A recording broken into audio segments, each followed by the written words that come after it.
There we go. All right. We are live for episode 28. Had a COVID-related cancellation, so episode 28 is just going to be me doing a chat Q&A if folks are going to come hang out after Christmas, and just kind of a collection update, what's going on. The Herpetical Network guys did their year-end show as they normally do, and just kind of let folks know what was going on, favorite episodes and stuff like that. I obviously wasn't doing a year in review episode. I was planning to have a guest, so we were going to hang out and talk. I have since booking that guest booked like all the way forward through March. So I got the Facebook message of, oh, hey, I had to reschedule. Is that cool? And I was like, yeah, of course we can reschedule. No big deal. And the request was, oh, what about next week? And so on and so forth. And I was like, oh, man, I'm booked until March. So it's cool. It just continues out my booked guests. I'm really excited. And so we'll get them back. No big deal. COVID and delays and quarantines and stuff has kind of affected everybody. So that's no issue, man. The cool thing about this is, especially having live chat, I always have folks that show up. So it's fun to talk, hang out. See if I can tilt the camera down for folks that are doing the live. I got the Uwabami Reptiles shirt on. I'm sure Billy would dig it. Speaking of Billy, because he was part of our Secret Santa thing that I was doing, I wanted to give a shout out to Anthony Pierleone. Hey, what's up, Mitch and Dustin? Merry Christmas to you as well. Belated Christmas. No, I wanted to give a shout out to Anthony Pierleone, Turtley Devoted podcast, The Turtle Room. He is also an author and just general turtle nerd. He's a really good dude. I was fortunate to get copies of his book for our Secret Santa with the folks in the Herpeticulture Network group. And also he sent a signed book to my son, which was super cool. Walter is a huge turtle nerd. He does the Turtle Talk podcast. He's 11, so he's been slacking on that.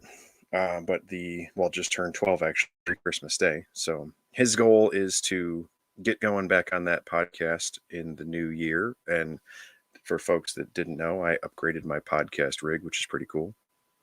The Turtle Talk podcast, when he gets going again in the new year, will actually be him and his mom. So that should be neat. And then he got Anthony's book, and for his birthday, actually got a Crefts side neck turtle of his very own. And I have bunches of enclosures, of course, because of our collection. But the plan is we're going to do a kind of like a tortoise table, but in the frame of a tortoise table, I'm going to put a low, like 65. Like tough tank trough, and we're going to build up a I don't know if we're going to do a slow river system with a sand bed or if we're going to do river rock. I haven't decided yet, but we're going to make a tortoise table for his side neck turtle and put that inside of kind of the tortoise table frame, and he'll have his own turtle situation in his room there. He currently does a couple of hatchlings in like a 20 long, just to give him something that was fun. He likes the Meremis genus, and so he has Meremis japonica hatchling, and so that was his kind of room turtle. But the Meremis collection in general is at the shop, and then we use it when we're doing shows and stuff. And so it was his hatchling; he's taking care of it, but it was meant to, augment the shop collection. And so this Creft side neck will be just his turtle. We're going to set up stuff in his room, so it'll be pretty cool. And we were able to hide that from him in our shop basement for quite a long time. So I am building a enclosure for an iguana, and in that iguana enclosure I had put a concrete mixing tub, and we used that was going to be the water portion of the enclosure. Well, of course there's no iguana in there while I'm building, and so we just wouldn't let Walter come in and turn on lights or turn off lights in the turtle thing. Indy and the girls would help me. And so that turtle was living in there, so Walter wouldn't know.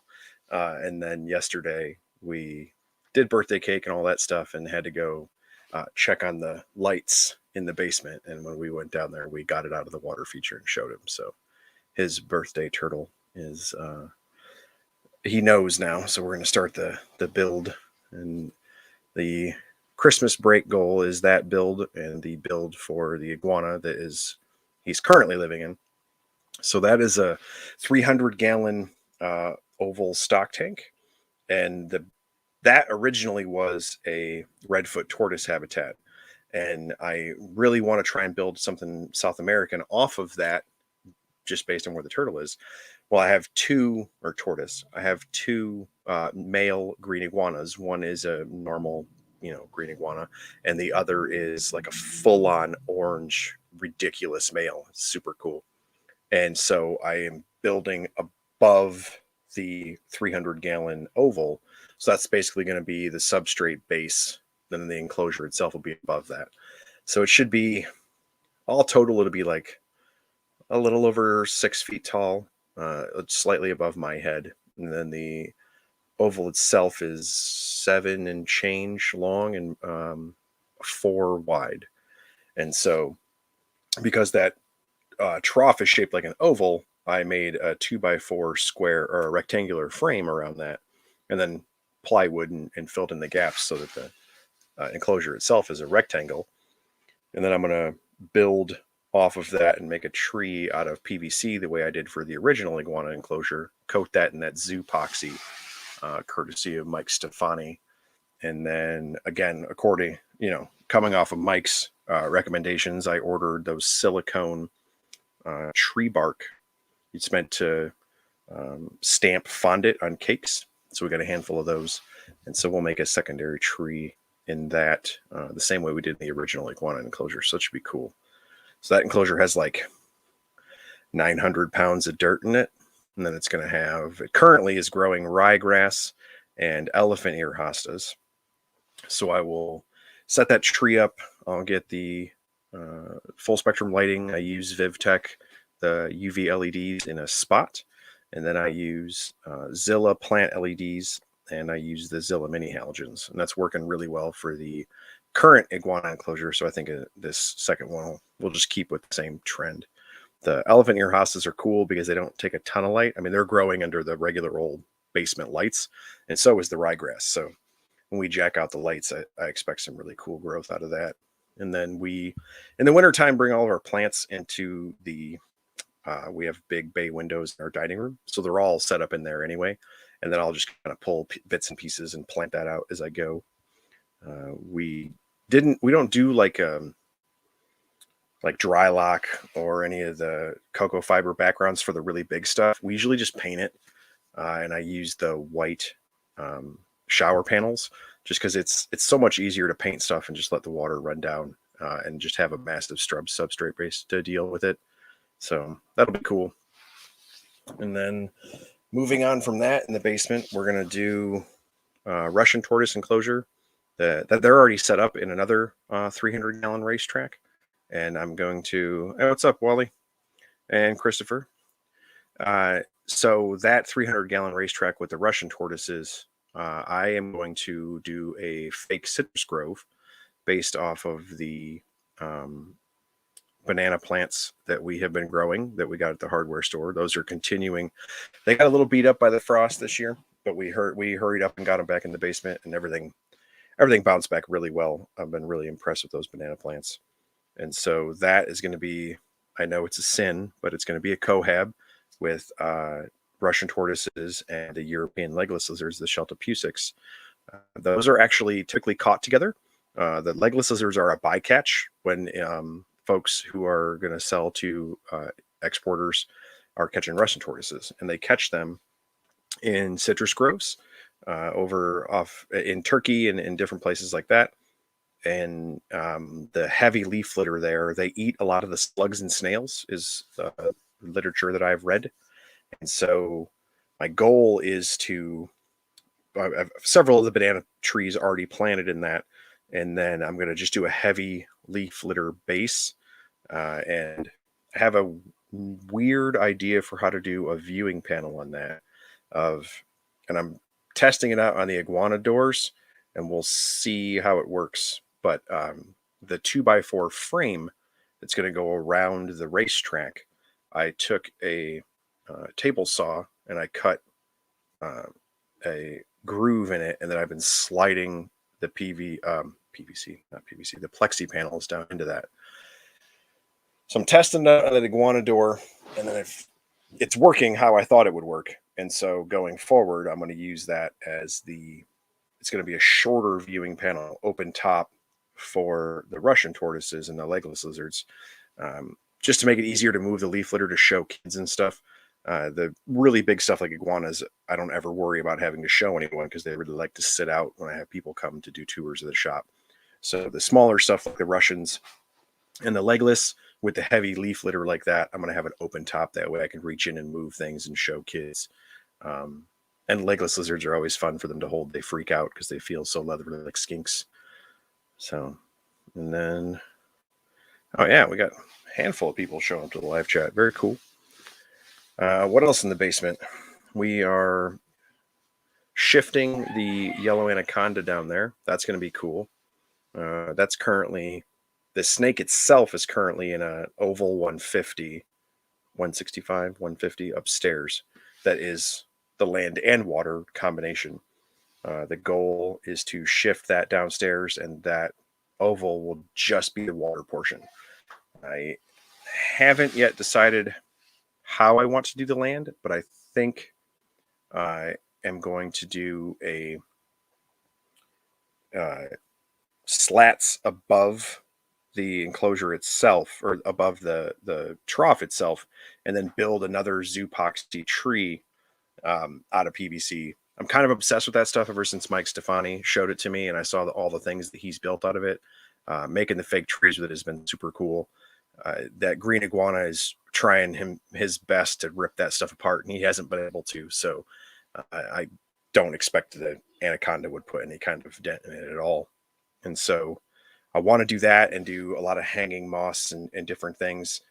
Even if it's the fake stuff that I glue, I don't care. I think it still looks cool. And so I think that's going to be fun. Yeah, we have a lot of basement plans in the works, and we're going to shift some things. The gold tegu that's here in the room is actually reasonably cool with people. So that's going to shift over to the shop.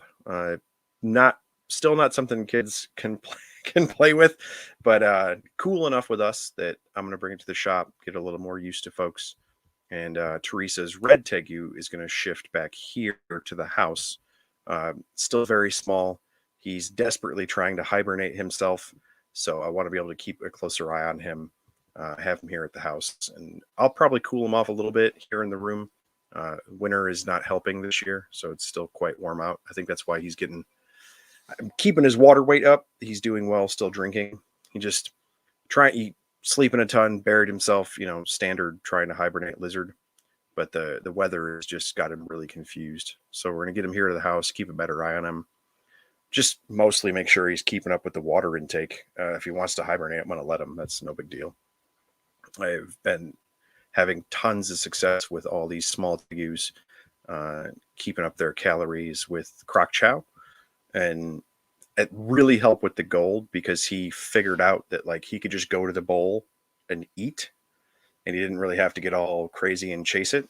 And so I would throw insects just to get him to, I still wanted to work his fingernails down and work out. So I was keeping him busy with bugs, but getting him to come to the bowl and chill, come to the water bowl, chill, and then he would see us. And it's really helped to get him to calm down. Our black and whites, of course, they eat out of a bowl. They don't care what it is, chicken, crock chow, no big deal. It's helped with the young Argus monitor as well. She was a little bit of a nutball, not too fond of the big monkeys in the shop, but same way, set up a little Rubbermaid with just kind of a lie and a crock chow. She would be sitting and eating, and we just sit in front of her. She'd look up, be a little weird, go back to eating, and she just eventually got over it, so that was really cool. Yeah, we've been doing a lot of really neat stuff at the shop. It's kind of a slow time for shows, or typically is. We actually had quite a few December shows this year. So far, we've only booked one in January, so that might end up being our slow month. We'll see how that goes as far as shows. Have some visitors coming before the new year. Had a mom contact me, and her daughter is super into reptiles, likes to read books and listen to podcasts and go on YouTube and all these different things. And so they found us and are local. And so she's going to come check out the collection, play with lizards. I think mom wants her to learn that it's more work than I think we're trying to get I really want a snake or a lizard as a pet. And maybe she's going to come see whether or not she's actually cool with that. This will be the second family we've had do that. We had a grandma who brought her grandchildren, and her and the kids' dad, mom, did not want to come. And they came and had been asking grandma for a snake for apparently some time. All came to the shop, and they were not having it. I think they pet a ball python, or maybe my Doomerils, something kind of small and fat. They were very nervous of rat snakes and things that are faster. So they held the egg eater, which is usually our easy thing. Held some geckos. They pet the tegu and stuff like that. But I think grandma quickly established maybe we're not ready for a reptile pet, which was pretty funny. So we'll see how this family goes. They're coming on the 28th. They messaged quite a bit. They're very excited. I've given them all of the NPR, THN podcasts, all the different stuff. Dominique's podcast, because it's a little girl. She's very excited. And then I have a million books here. So we're going to go through some books and stuff and show them that. And I'll probably take the kids. Just Indy likes to talk to people about her invertebrates, and Walter likes to explain turtles. And Walter's not a very good turtle salesman. He's more of a turtles are really hard pets. Look at the giant enclosures we have and all of the pond filters. And I actually personally think that's a good thing, because he's really upfront about it. Like, I have to clean pond filters in order to keep my Maramis, and it kind of sounds like he's complaining, but he legit keeps 40 turtles. He probably should keep turtles, and has ponds in his basement, so he doesn't really upsell it, I guess, to the other 12-year-olds, which is pretty cool. I think that helps a lot with good pet versus bad pet choices. He's definitely a check out map turtles and a salesman for that kind of thing. And right up until he tells them, oh, we got sulcata and alligator snappers too. And so we'll see how his sales pitch goes when the folks come on the 28th. Milana's still dead set that ball pythons are the thing. So we will see how it goes. Christopher, slowly building up a group of Gargs and your Dactyloides. Yes, very cool. I like it. Awesome. Dustin's hanging out. Mitch is here. Wally, of course, just geckos galore. I've actually done pretty well keeping on the geckos. I had a Boivany that I got from Bill Stewart.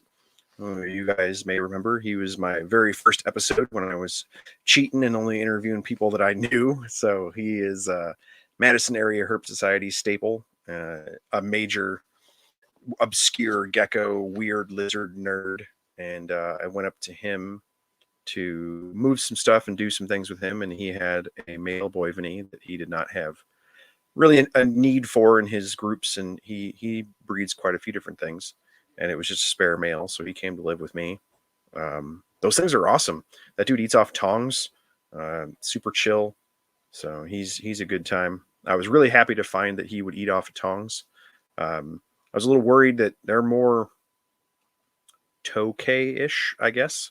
For what I do, he likes to jump and eat. So we don't stick out fingers or use him for shows. I set him up in a display, and so he is good for the big events that we do. We do a lot of charity events for zoos and museums and things. So I like to have table displays. That's actually the Pictus gecko that I got from Wally there in the chat. I do the same thing for the Pictus gecko. Set him up in a cool display. I like to be able to move the leaves and have the kids see him.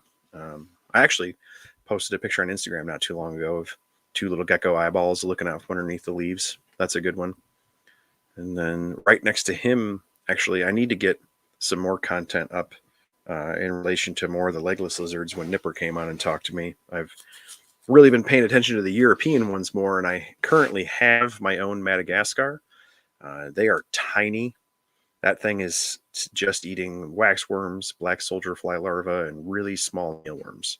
And so I don't have as much posted about that because it's just so small. It honestly is kind of like keeping the Bermuda blind snakes and a lot of the other really little stuff that I keep. It's pretty much just a box of dirt.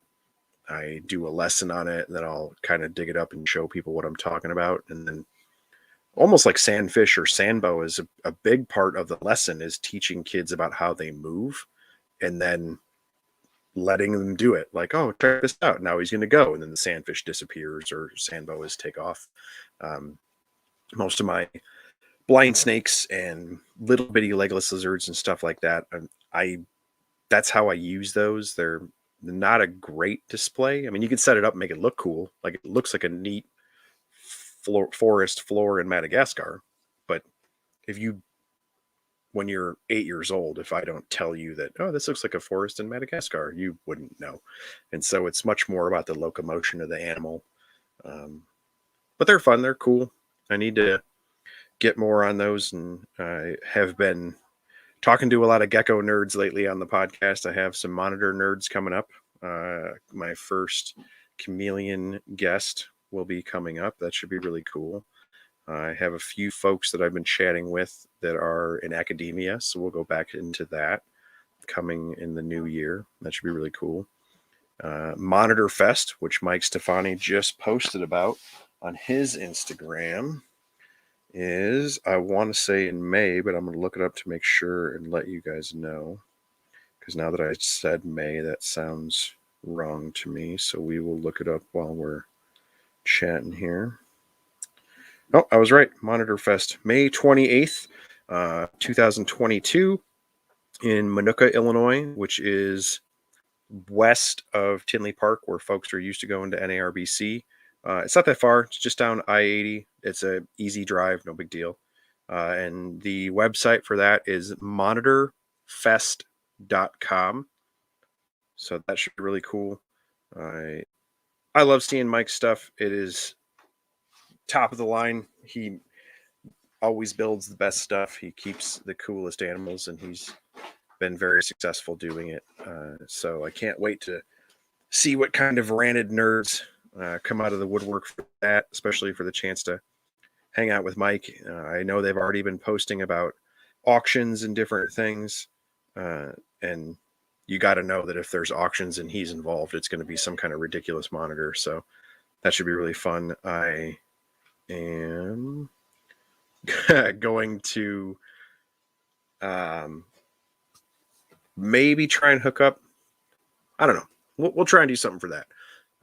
Mike's a buddy of mine. That's going to be super local to me. I feel like Lizard Brain Radio and Coal Black Exotics probably need to sponsor that or go. I mean, I'm for sure going to go, but if I'm going to go as just a dude that wants to see monitor nerd stuff, or maybe I might have to put something together, either do a display there or do a show of some kind. Mike's cool. We could probably live stream from that. That'd be neat. We'll definitely, it might have to be on the phone or something, depending on what the Wi-Fi is for what facility they're hosting it at. But I don't care. We'll definitely go live for folks that can't go to that. I want everybody to be able to see.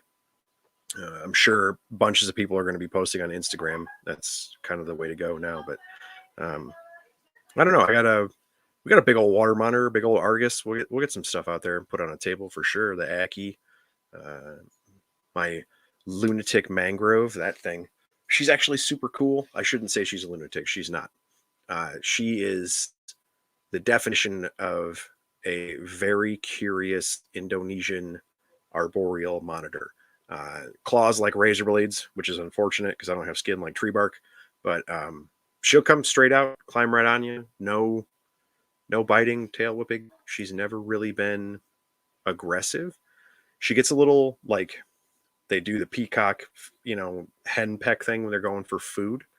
I always tongue feed big stuff like that, so it's never an issue for me. But yeah, she'll climb right out on you, so that could be fun. We'll have to figure out a better way to secure her. The little in between guys, until she gets to like full size, they're always hard to leash.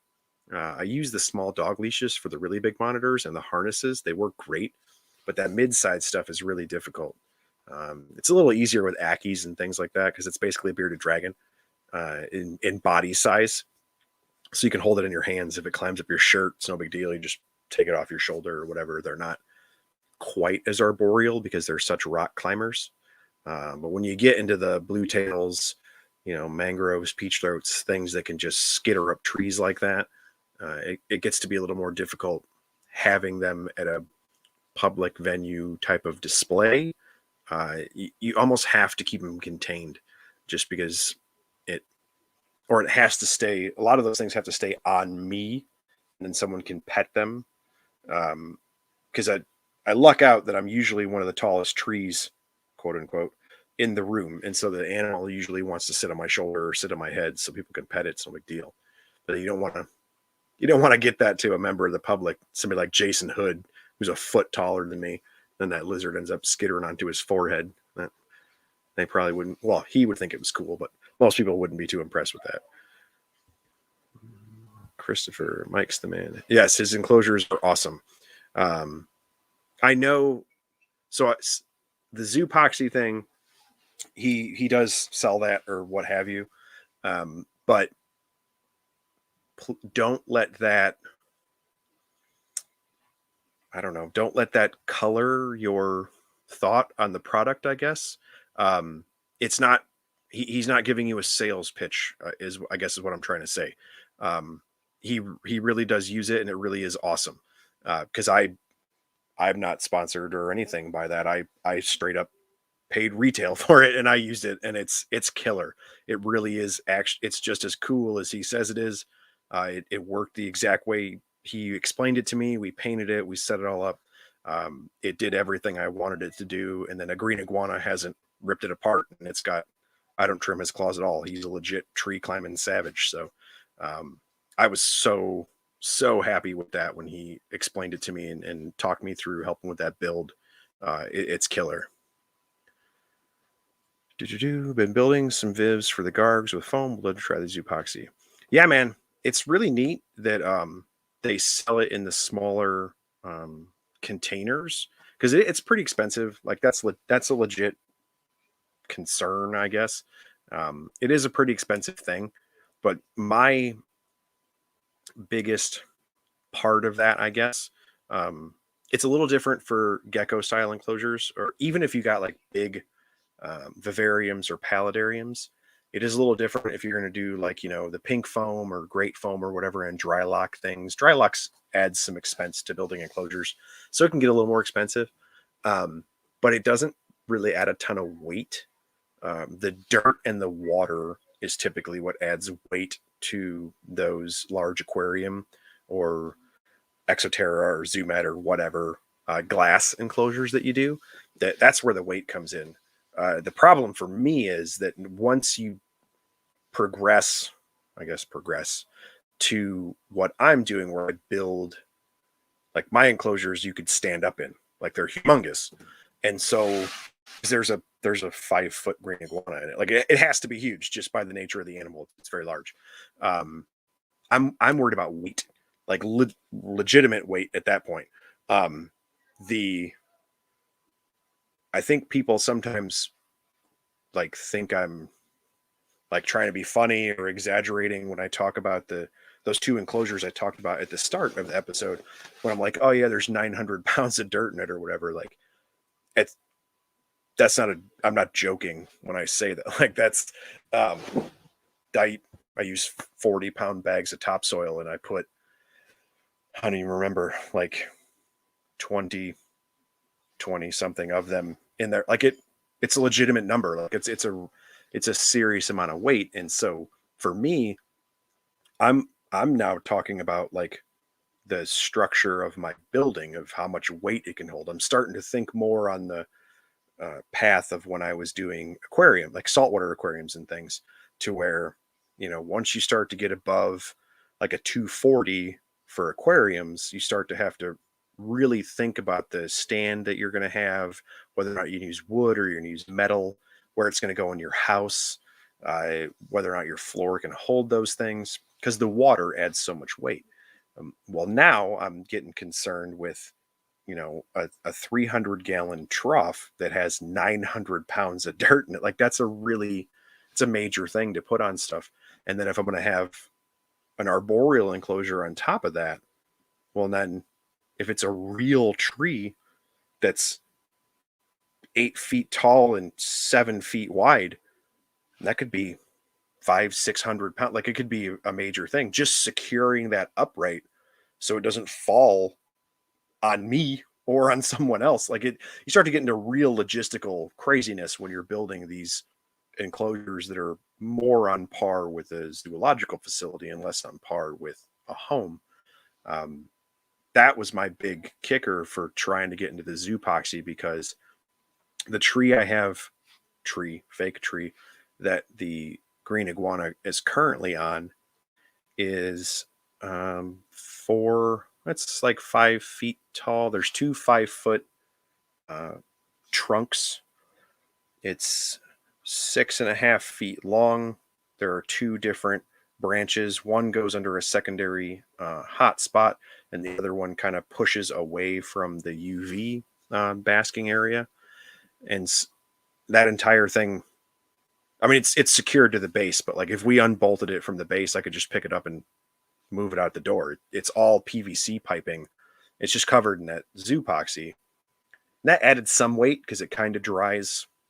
Feels a little bit like concrete when it dries. There's a lot of grit to it, so there's some weight there. But I mean, I could still, on my own, I could just pick that up and move it. Like it would be nothing. The heaviest part of that enclosure is the enclosure itself, which is awesome. The only reason I'm able to use the extreme amount of dirt is the 2 enclosures that are in the basement are directly on concrete floor. And so I'm not worried about the trough itself. It's that poly tough plastic. And so that's no big deal. It doesn't weigh nearly as much as it would if I put 300 gallons of water in it. It would be in excess of a ton at that point. So I'm well under that. And then the framework and thing, 2x4s that I put around it is holding, the doors and panels. And there isn't a whole lot of weight associated with that. It's the tree itself would be quite heavy when I start to build for these large arboreal animals. And then going forward, I'm trying to figure out how I want to do my rhinoceros iguana and my Argus monitor pair in kind of the same way. If I can move some things out, I would like to do a 300 with all of the dirt in order to let the Argus dig and do their own thing. I think that'd be really cool to see. But that's another where I'd like to do that on the main floor, because they aren't quite as a humidity loving type of animal. And everything in the basement obviously is very humid. I have tons and tons of plants down there, all my bucketed banana trees and things, and all of the turtles, of course. And so if I would like to kind of gauge things out and see where I'm at for the structure of the building itself, to try and keep the Argus upstairs and still give them that massive dirt. So I might have to do some rearranging of the shop itself, of maybe shift some things more along the structural walls and how the walls of the basement line up and what can support weight the best. Because I also have the tortoises, and they're kind of like half a horse stall enclosure. And then the smaller of the 2 alligators is in a really big, it's an aquarium, but it's gigantic, that was gifted to us by a zoo. And so that has its own ridiculous stand that I had to build, and things like that. So we're still always in the concern for weight. That is what's leading to the yellow anaconda shifting to the basement. That'll leave us a nice space to kind of do some things. I have a theory, not a theory, I don't know what to call it, but a plan, I guess, of I would really like to do a quad of enclosures on the wall where the current yellow anaconda is situated. that would be, let's see, that wall is almost 8 feet. And it'll be probably 8 feet high. That'll be cut into 4, and the 4 squares will be all Australia. And so I currently have male yellow Aki, a small group of bearded dragons, a Brettles python, and a Woma python. And so I would like to, I think, I'm trying to debate how I would do it. I think the bottom 2 would be Woma and beards, and I would do. It kind of feels wasteful because the Woma doesn't climb nearly as much. I would make some sort of small shrub structure in there just to let him do it if he wanted to, or she. That one's a female. But I want to do actual painted background so it looks, like a rolling landscape, and then of course the bearded dragons would be just a huge rock structure. I love watching them do all their social stuff in the rocks the way I currently have it. And then above that, the 2 upper enclosures of that quad would be an Aki, where I kind of want to make my own cork tube the way I have been doing with the PVC and the Zoopoxy. I'm concerned about them getting in and out of it, so I might have to figure out a way to do something to the inside. I'm still working that one out of how I'm going to do it, but I'm thinking a tree hollow. I may just simulate it with a cork tube, get a really big cork tube, and maybe I'll make the base, like the root base, out of the Zoopoxy and pink styrofoam, and then just kind of shove that big cork tube in it to make the fake tree, and then a rock structure to give him some options. And then I want to do a similar idea for the Brettles python, where I want to make a smaller tree structure with the Zoopoxy and PVC, but I want to do really light colored, so almost like the white bleached out trees, make it look more like the desert scene. And then on the other side of the enclosure will be the pink foam Zoopoxy or whatever. I really want to screw with the excavator clay too. I think that's going to be fun. And do rock ledges and cliff face, so that I can, I think, heat on one and maybe UV on the other, and then have them kind of meet in the middle with no heat or UV. That way I can watch the Brettles pick. Like, are we going to climb a tree and warm up, or maybe we'll climb rocks to warm up because the Zoopoxy will hold more heat. Yeah, we'll do that. So heat would be the rock side, UV on that big open tree side, and then we can watch the snake pick and choose what it does. I have way too many plans, and because I have a building where I can build stuff and a wife who's really good at it, I just start going. I should probably finish the basement before I move on to the stuff upstairs, but that's just kind of how I do. I build things as I go. Christopher, one day I'll get to some dwarf monitors and Uromastics. I love my Uromastics, man. My orange Niger is male is currently set up in a little thing that Teresa made. It's actually below my nitinol, big huge planet setup. I have a nitinol in. So beneath that is the Uromastic setup. So full blast heat and UV. The rising heat of that, it's hard to explain. I need to post more pictures for you guys on Instagram and Facebook, and I will do that.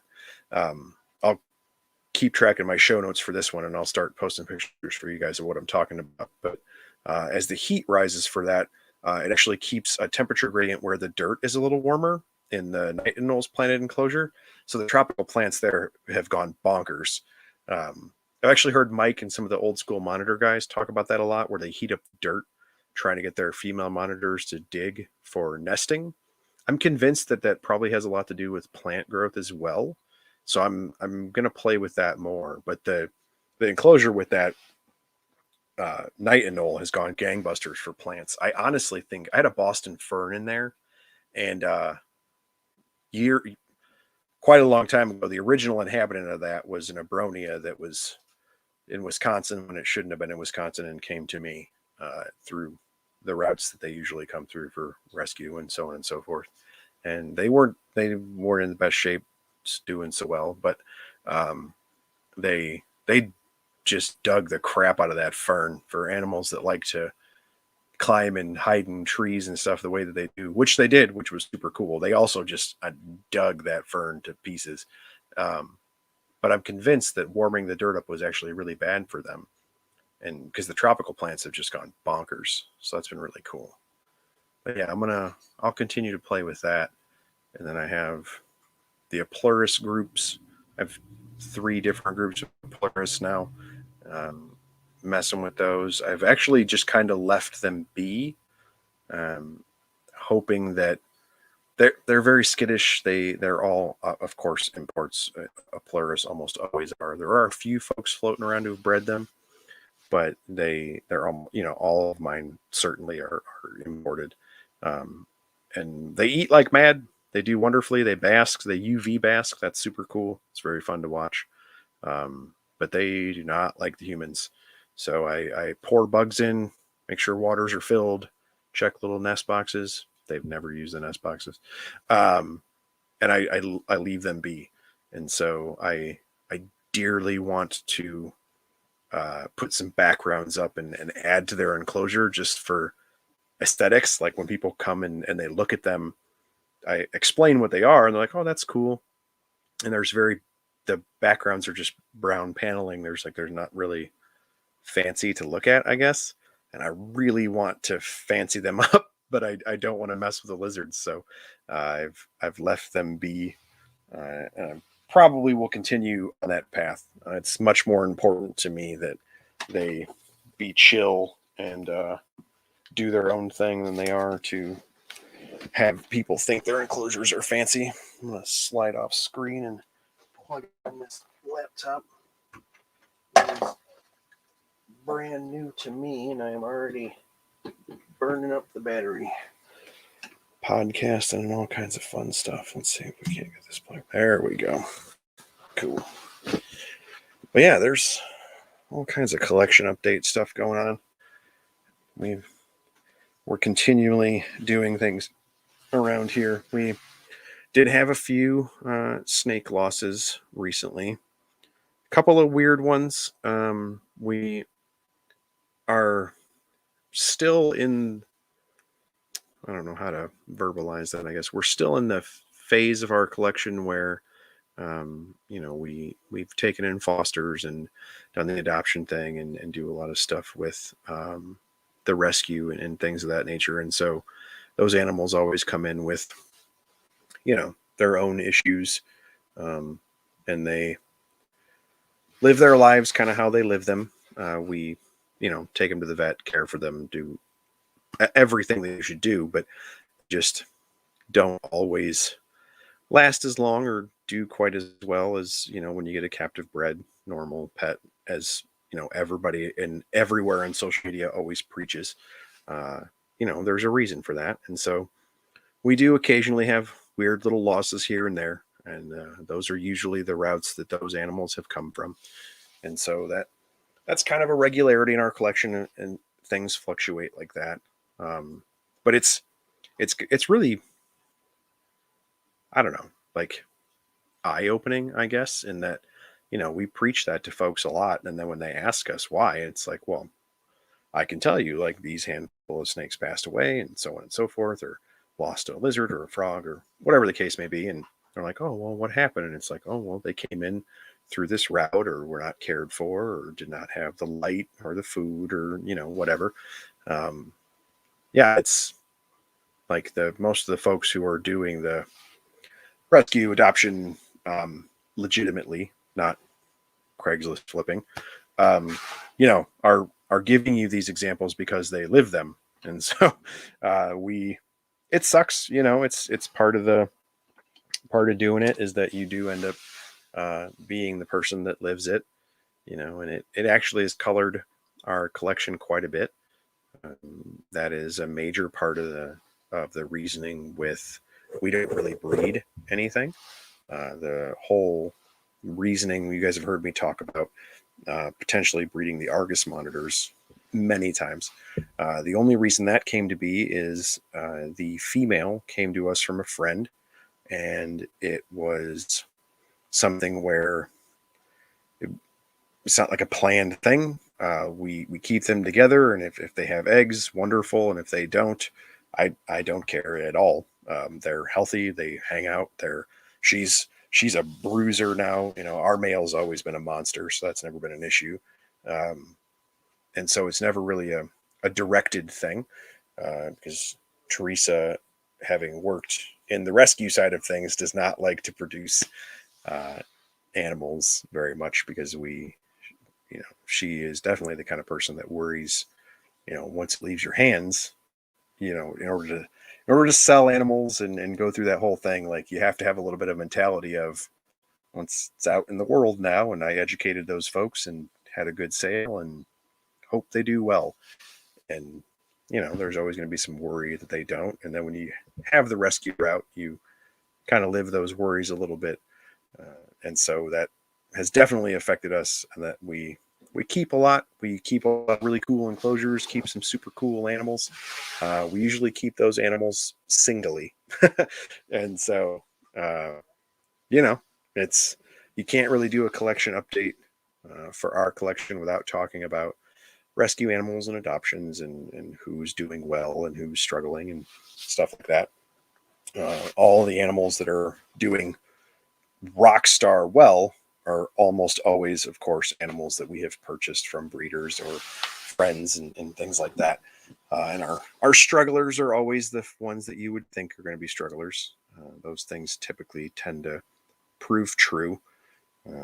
Our lone exception for adoptions that end up being beast mode are always tegus. Those savages just power through anything. And of course, our sulcatas. We are very fortunate that the two sulcatas we've adopted have not had major health issues. A little bit of pyramiding, which is kind of standard U.S. tortoise thing, unfortunately. But they're trucking through, man. No issues with them, which has been really cool. Ross, 3-year mystics. Yeah, man. I'm telling you, there are so many high heat desert lizards that could compete with the bearded dragon realm of the market. I really hope people start to have more success with the gommids. And I want to, I mean, obviously I've interviewed people that have had great success with Uromastics, but I really hope they continue to move in the direction that they are, where they're gaining in popularity, and they seem to be kind of coming back along with monitors. Um, the Odatria and smaller stuff, they like Rare Earth, and those guys have always been in the monitor scene. Like, everybody knew who they were, and they always had cool stuff, and it just never really seemed to blow up the way Beardeds did. I think sometimes because they probably have, I mean, I know they have less babies in a clutch, but I know that the smaller monitors tend to have more clutches. So I don't know why the disconnect ever happened there, but it does seem, with the NPR guys having a big reach, they have a monitor podcast. Eric's getting into the Australian monitors. They've really put Mike Stefani on the scene. And he has, wonderful success with basically everything he touches, which is awesome. I really think they're kind of pushing that to the forefront. So that should be really cool. I don't. We'll see, man. I'm trying to push the Uromastics guys as best I can. Instagram stalk them and comment on Facebook and things like that, and interviewed those guys, and I think they're doing great stuff. I really hope it continues. Yeah, collared lizards. I don't. That's another one, man. You see like the collared lizard ranch and places like that, and they just have crazy colors. There's so many different kinds. They are having great success. I don't know. Maybe if I just see beardeds more often because they show up in social media feeds more often. I'm not sure. I know those guys are having success, and I know folks are buying their babies, and so I would think that they're showing up on social media feeds more often. But yeah, man, I agree. Collards are killer. I know several people that work with them. I never have understood how they. I don't know. Bearded dragons just like massively outpaced everything. It's very weird. Um, but I mean, the same could be said for leopard geckos and to a lesser extent African fat tails, and they massively outpaced Coleonyx. I never understood that. I always thought that was weird. Like we have our own leopard geckos here that should theoretically be easier for folks in the American Southwest. Like, you guys live there. You should just be able to keep it in your garage because it's from there. Like, I've never, I don't know, it just didn't make sense to me and how they didn't, you know, keep pace with a lot of the exotic, quote unquote, as in non-U.S. native lizards. We're gonna change it. I'm telling you, we get more people to listen to Lizard Brain Radio nerds. I'll make sure the Herpetoculture Network guys pump our stuff up. We got you. Right, Wally? I never got it, man. I don't know. I mean, I do understand the appeal, I guess, selling exotics and things like that. I'm not sure. That's a weird one. I don't know. Hopefully, kind of the way NPR is getting Odatria and the Australian little guys some buzz. Maybe we'll get some buzz for the other stuff. I really need to knuckle down and get some painted agamas for myself. I'm going to take over the beardy world with painted agamas. I'm telling you. Yeah, morphs. Yes, agreed. Yeah, morphs and the exotic factor. That's true. I could see that. But man, if you bred Coleonyx on the scale that you bred leopard geckos, maybe you would find morphs. Like, it's clear that in reptiles morphs are a common thing. I mean, you just look at pied. Pied shows up in all. There's pied musaranas and pied corn snakes and pied all kinds of goofy stuff. Like, it's not just ball pythons that are like that. Like, there's a piebald veiled chameleon. Like, I think if we just bred enough of them, broken genes, which is what morphs are, show up anywhere. It's just, large scale industrial breeding has shown some things are more prone to it, I suppose. I don't know.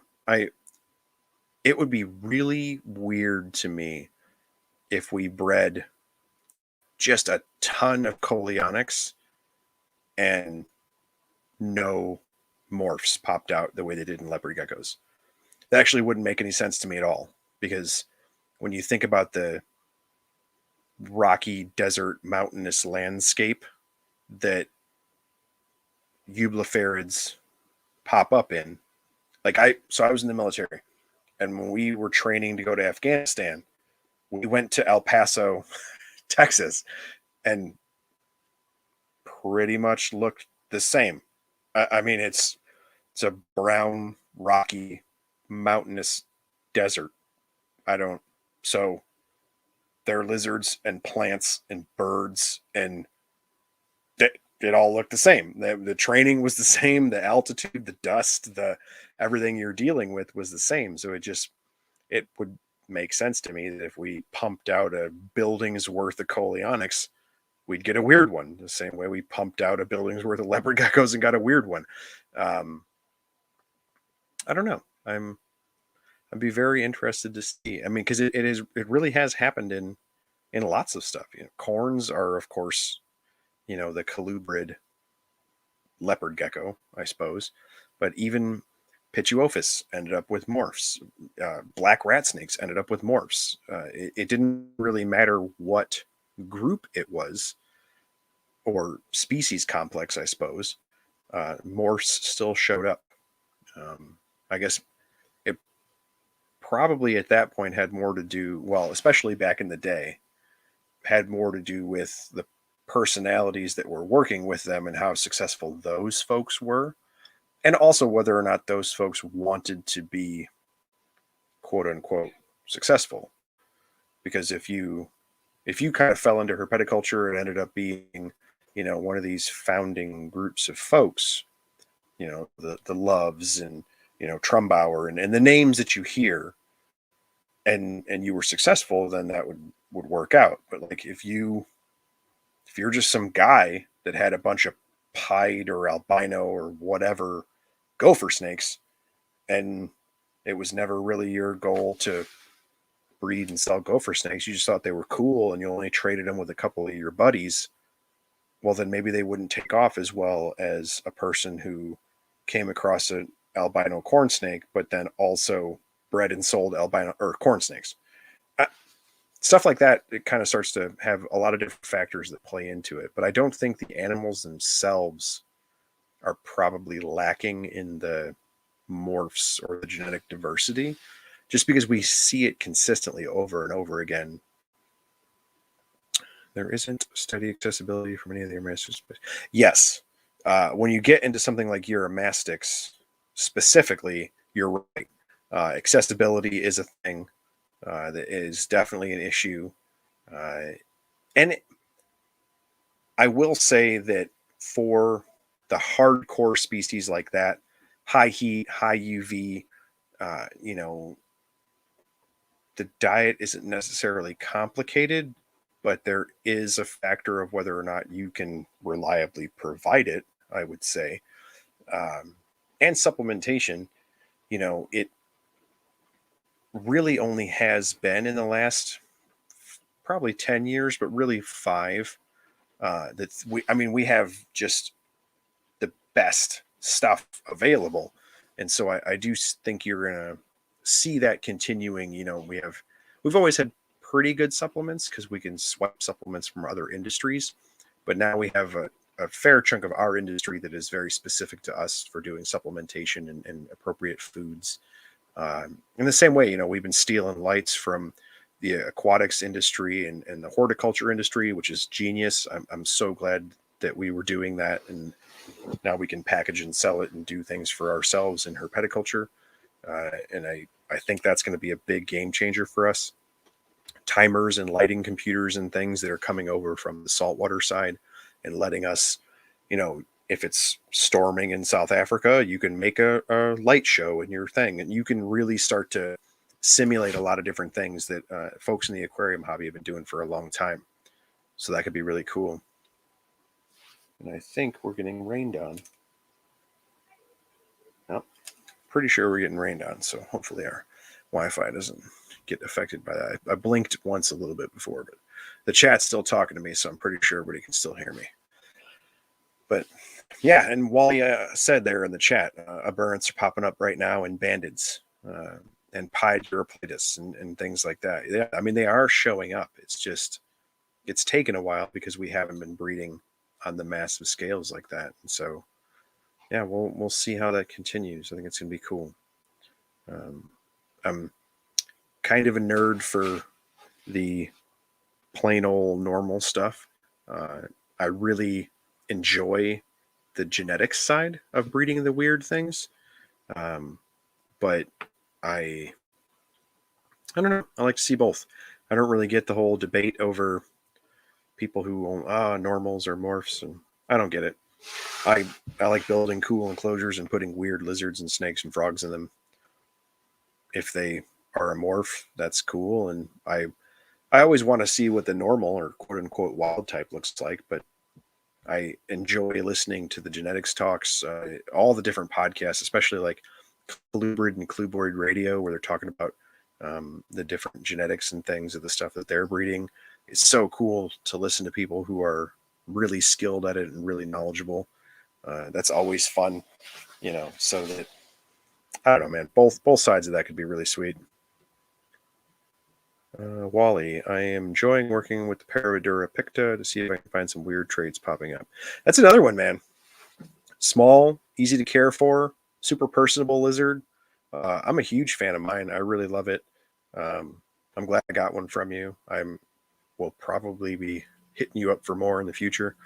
I think that's along the same vein. All of a sudden crested geckos exploded. Well, what about picta geckos, or what about like the boivany that I have jumps out, sits on my hand, and eats off of tongs. Like, if you could chill out the tokay factor a little bit, even with tokays, like people still talk about tokays like they're nutball lizards, when in reality, a captive bred one is I've seen bunches of, they're really chill and then they're beautiful. I mean, they're blue and red spot. That's ridiculous.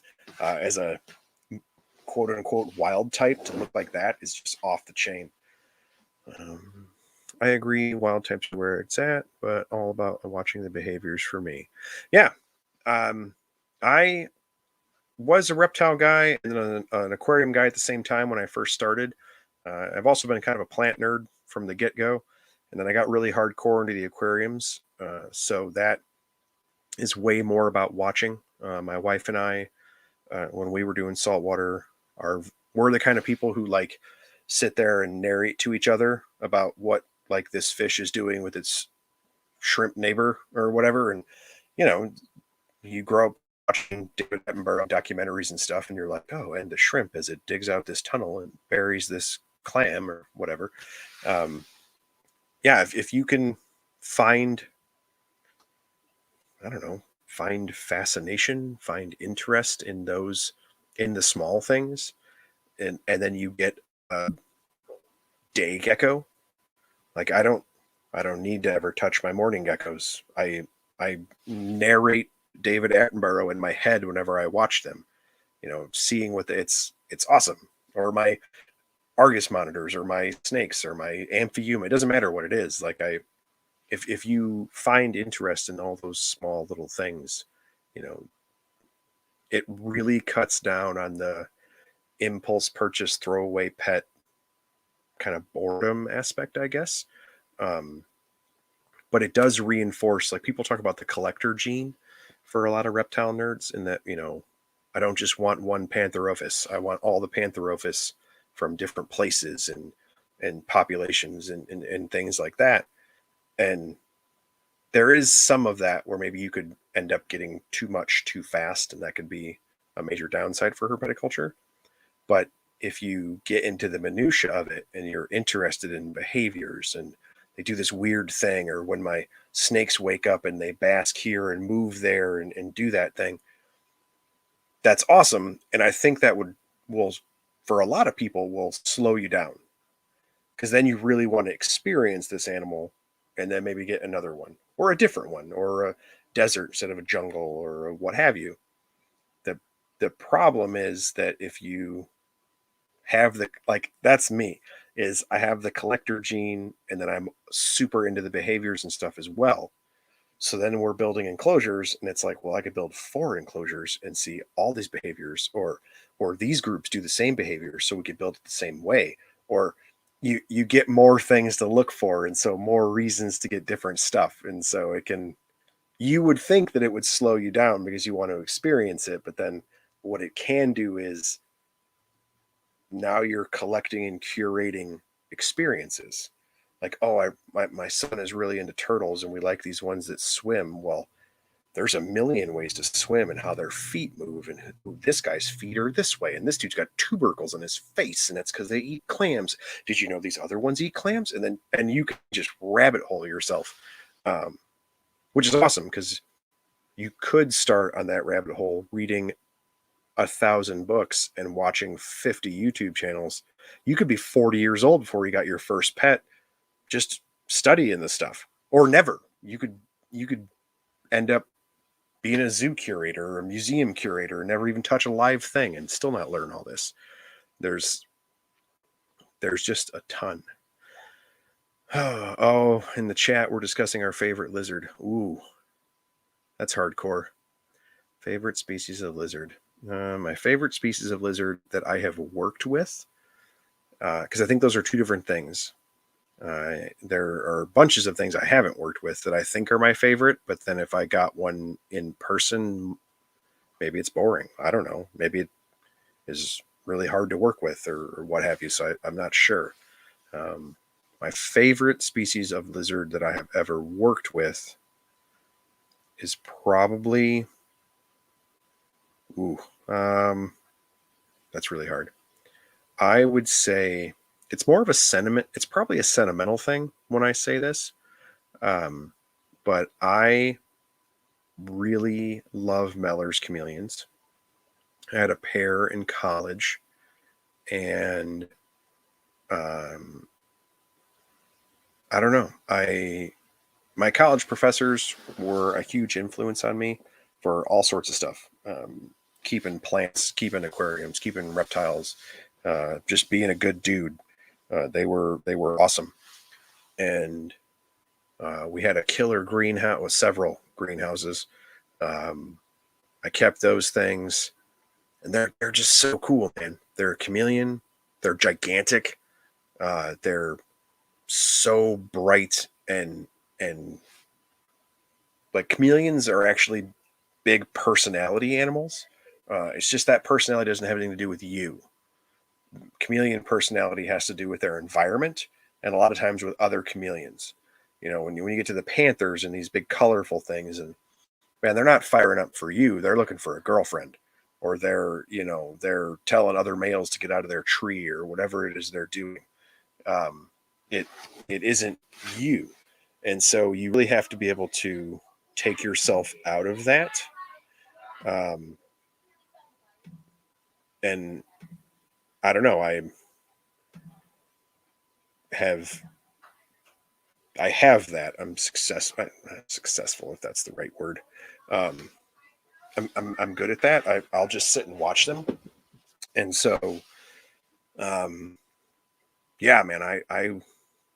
I had to work at that school, so taking care of the animals and stuff was part of my job as a student, and I would just sit back there and watch those chameleons do chameleon stuff. Like they're just so cool to watch. Um, yeah, I was obsessed with those lizards. They were awesome. Um, and all the downsides of chameleons, they're a little more delicate, a little harder to take care of. I was very fortunate to be at the school and have access to resources there. Um, but not long lived. So there's a lot of care downsides. Um, but I just loved those things, man. They were so much fun. So they're probably my favorite species I've ever worked with. Um, Favorite species I have not worked with, for me, um, man, I love blue tail monitors, Varanus dorianus. I've always thought those were just awesome. I don't know. They make me think of a croc monitor, but small enough that you could deal with it. Being a mid-size Indo, I've always I love I love mid-size Indonesian monitors. They dig, they swim, they climb, they do basically everything. I am convinced that a part of the reason that they're always found in trees is because people are chasing them, obviously to collect them. Um, my second lizard species that I've ever worked with that would on the favorites list, and it's a real hard choice, is actually a Dumarill's monitor that I had. Um, I adopted him from a lady who just kept him singly. His name was Marty. Same way, man. Swim, climb, dig, uh, take apart crayfish and eat them. You could hold him and feed him off tongue. Like just they do everything. Mid-size Indo monitors do everything. It's awesome. I dearly wish people were more successful with them. Kai and the guys at the Monitor Keeping podcast on NPR, he's doing great with mangroves and different things. I have a mangrove currently. Love that thing. They're really cool. But yeah, I would say favorite species that I haven't worked with is the blue tail. I just because I and again, I don't even know if it's true because I've never worked with them, but I envision them being similar to the other mid-size Indos that, they do it all, dig, swim, climb, so on and so forth. And I think they're beautiful. They're an amazing looking animal. Um, and even having said that, I think I know that's not true about me because the reason that I have always said blue tails and came to blue tails in the first place was because I think croc monitors are the coolest thing ever. And blue tails are supposed to be basically the safe option if you're interested in croc monitors because they're much smaller, of course, and they have a very similar head structure, a lot of similar pattern, and can have similar color. Um, a lot of people think blue tails are actually prettier than crocs. Croc pattern is It's cool, but kind of really specific. Blue tails can be pretty variable. Plus, the blue is ridiculous. Um, I I am fascinated by croc monitors specifically because my wife works with really big lizards and is very successful with it. And I think that those are probably the pinnacle of large lizard keeping from the standpoint of they're big. You have to be, I guess, technically skilled. I'm not really sure how to say that. Um, you need to know what you're doing. There is a little bit of a danger factor. I don't really care about that. I'm not like a thrill seeker type person.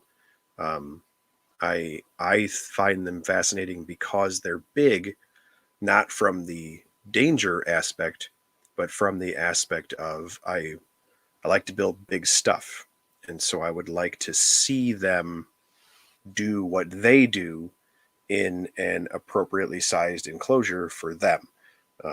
I've heard folks say the same thing about retics. Like, if you wanted to build a cool retic enclosure, get a shipping container. I sat down and drew that out one day. I think that'd be amazing. I would love to do that. If I ever win the lottery, I will. These are the same way. I actually thought that when the guy said it was I would take a shipping container and I would stap another shipping container on top of it. I would fill it with dirt. If you guys ever see Toothless Reptile on Instagram, he basically has a pole barn with like trees growing out of the floor and has croc monitors. It's insane. That's what I saw in my head. Um, I think that would be amazing. Um, Obviously, severe limitations for those. It's a big, dangerous animal. It's no joke. They have serious claws, serious tails, serious teeth. It's not for fooling around.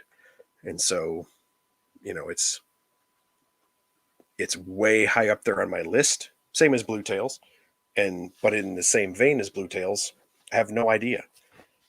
What if I get them and it turns out blue tails are really delicate like chameleons, and that's why nobody's bred them?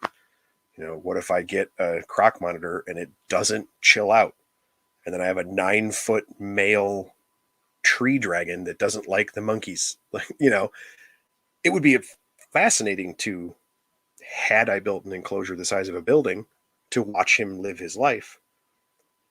But is that like my favorite thing? Like, it would start to affect, like, it's not really my favorite because I can't touch him, and because it's still a pet and I do still want to play with that. you know it Yeah, there's a lot of factors for that. So that totally didn't answer your question, and I'm sorry, but I had like 4 or 5 answers. um Chameleons are amazing. I'm scared to take care of them. Yes, agreed. A lot of people are. I strongly recommend the Chameleon Academy podcast. I love what Bill Strand is doing. I really love listening to his voice, which is weird, but I do. He's awesome to listen to.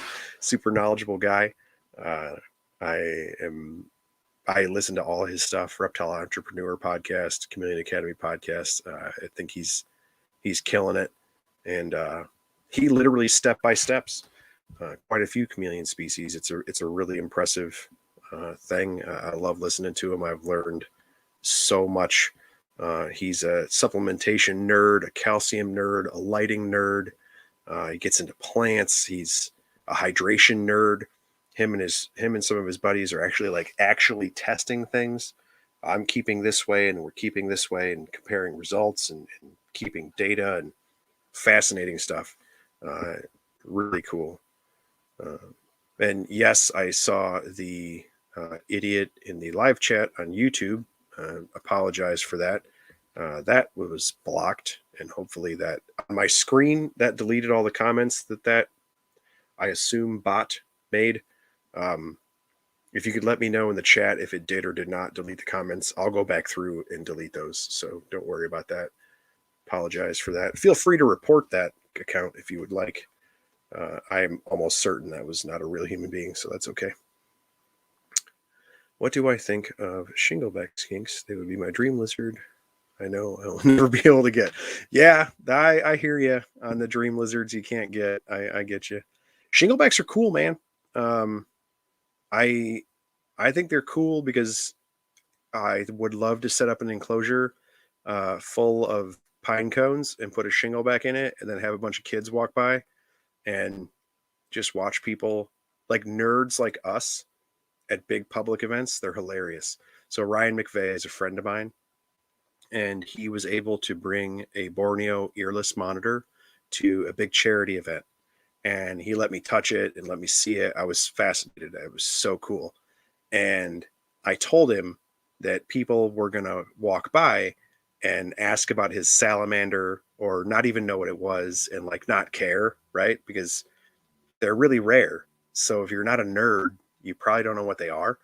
And it if you didn't know their story, you wouldn't know why it's important, right? Like you have to explain palm oil plantations and different things like that. And like that it takes some explaining to tell people why they're important. Well, at big public events, people don't put in that kind of like they just walk by. And so I bring giant stuff and colorful things to big public events. Like, oh, look at that big green iguana. Like it might not be cool to nerds because they think iguanas are common or whatever, but it's big and it's green and it's bright and kids like, oh, dragon, whatever. So he brought that, and of course they're crazy money, very expensive, so on and so forth. And that's exactly what happened. And he got really mad. And he had like a leucistic kingorum and like a lot of bigger money things to where if you're one of us, you know, right? Like, oh, wow, like you got to bring that. That's really cool. You know, it's kind of expensive and rare and so on and so forth. But like your average person walking by, they were like, man, that's cool, whatever. They didn't, no idea. Um, my wife is the same way when she talks about things like bolins or indigos or whatever. She's like, you could take a black rat, no one will know the difference. I get so mad, but she's totally right, you know. So I would love to do that. I would love to take shinglebacks, put them in an enclosure, put a bunch of pine cones in there, and then have like Casey Lazick and Casey Cannon and guys that are super into skinks and Australian stuff just stand around. And as the kids walk by and they're like, oh, look, a pine cone, those guys would just get super angry and you watch their blood pressure rise. It'd be great. Hey, Dominique, what's up? Agurnia are cool. I dig Agurnia for the social factor and how they interact. Yeah, again, I agree. Another pretty pricey animal. You know, some of those things are, I'm cool with it being expensive because of the rarity. I understand they're harder to get. Don't breed as quickly, and you know you don't get as many babies. It's legitimate supply and demand, um, and they're a cool captive. Like I've never kept them, but everything I've seen, and I've been able to see a few in person. They're actually a cool captive. There are quite a few things I think are expensive for the sake of being expensive, and probably aren't actually all that cool to keep. Joe Hupp, when I interviewed him, Wally talked about it a little bit as well. Um, you know, and I hear Eric Burke talks about it all the time. You know, oh, why don't we see this or why don't we see that? And it's like, well, they suck. They're, you know, they're really hard to take care of. They don't breed. They don't like people. They don't settle down. They, you know, they're these detracting things. And then now you're like, oh, it's really expensive and everybody wants it. Well, maybe they only want it due to rarity or price. They don't understand the captive side. You know, I mean, that's I gave like what 4 or 5 answers to what's your favorite species, because favorite species I've worked with is both of my answers were sentimental, right? Because college, my professors were a big influence on me, and the chameleons were awesome. And Marty was just a killer lizard himself, who happened to be a Dumoril's monitor. Like maybe Dumoril's monitors other than Marty suck. I don't know, you know. Um, and then the other answers, of course, I've never worked with them, so maybe they're not my favorite because I don't know. So yeah, man, I get it. Agurnia are sick though; they'd be really cool. I need to find some Agurnia nerds to come talk to me. They're a fun lizard. Oh, Dominique's firing questions. What do we got? What's your most popular animal with kids at shows? Is there one thing that usually they all love? I've noticed kids always love our large sulcata. Yes, every kid loves the sulcata. In the warm weather, I just take him outside, front yard, library, grass, whatever. If that thing is walking around eating outside, I've almost caused car wrecks with him. People are fascinated by giant tortoises. If I could afford it, I would have an Aldabra or a Galapagos, because I'm a nerd and dearly want one. But also from the factor of they're gigantic, they look ancient, they are much less scary to people because they graze like a cow.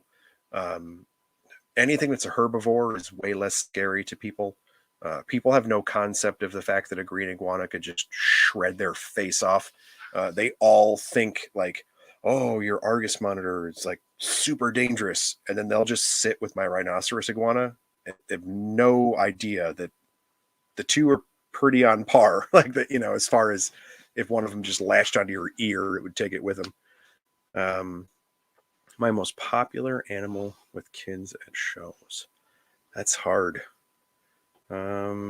Probably, well, if they're not scared, um, it's always the biggest snake. So, kids that aren't scared, it's big stuff. They want they just because it, and especially when they're very young, something like a berm that's really heavy and it sits on their lap. That's what I do. I have everybody sit crisscross, and then I sit them in a line and just kind of lay a berm across them, and then I sit crisscross at the end of the line, and I have the head. In Illinois, it's a rule for pythons and boas anyway that the presenter has to control the head in some way. So even like my Facebook and stuff is all over for the shows. Like even when you see people who do like a selfie with a boa, um, sometimes you can see it and sometimes you can't because of how I'm kind of wiggling. My hand is always like I ruin a lot of pictures because my hand is like, hey, um, yeah, it's giant stuff for kids. They really enjoy that. Depending on age, of course, younger is always big stuff.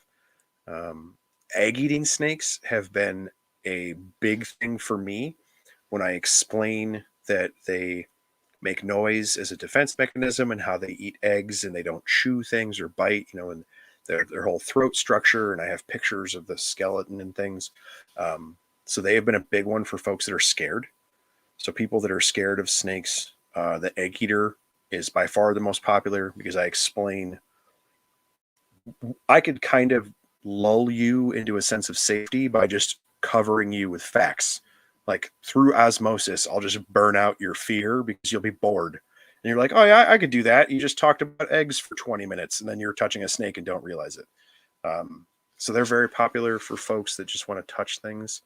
The African bullfrog, every kid wants to chase a frog. I don't care how old they are. And it's a frog the size of a football. So that is, yeah, I will say most popular is giant tortoise, giant frog. I put both in your front yard, and kids just chase them. They think it's the coolest thing ever. Um, and I'm really fortunate. Like our frog he eats really well, but he's not like doesn't go after fingers or anything. He just kind of hops around, and stares at people. He's pretty cool. Do you keep or bring tarantulas to the shows? I would think a T would be a real showstopper. Yes, Wally, I do. Um, you have to, I am probably more of a risk taker than a lot of show folks. I wouldn't say a lot. Um, there's a pretty healthy divide in whether or not folks use tarantulas at shows, as well in the tarantula keeping community. So, I have two rose hairs that are wonderful. They've never kicked. They've never ran. They're female rose hairs. They're wonderful tarantulas. And there's definitely a section of the hobby that, is if it bit somebody or kicked hair, and there isn't nearly as much control, I guess, when letting the public interact with a tarantula as there is with a snake or a lizard. With nearly any snake, I could hold their head and you could hold their tail. And with most lizards, excluding, very large ones where you'd have to restrain them anyway, you could, if you are, if you're a professional and are interacting with a person appropriately, um, you could get that lizard away from them before it bit them. Um, I'm not a fan of just letting folks like wander off with an animal, or if you have multiple animals out and can't really get good control. I don't like doing that. Um, as a result, a lot of my shows are smaller. If I do larger shows, there's more of us, just because I'm not a kind of a control person with that. Oh, see you later, Dominique. Um, and so yeah, it's just a different style, I suppose. But to answer you, yes, I do take tarantulas to shows. I have moved more to taking cockroaches to shows. Teresa had developed a little like lesson plan where she talks about invertebrates and composting, and how a lot of us keep cockroaches at feeders, and as well as some. My daughter keeps several species as pets. They're really pretty species. We talk about the really pretty species of tarantula and true spider. For a while, I had fishing spiders and thing, and so we really try to um, teach about the value of invertebrates. Same thing. Don't kill a snake and then call me and ask what kind it is. Like, don't squash bugs. That kind of thing. So we have shifted to using um, roaches more in the shows. It less people are scared, of course. Some people are grossed out, but the actual fear portion, they're not necessarily scared. They just think roaches are gross.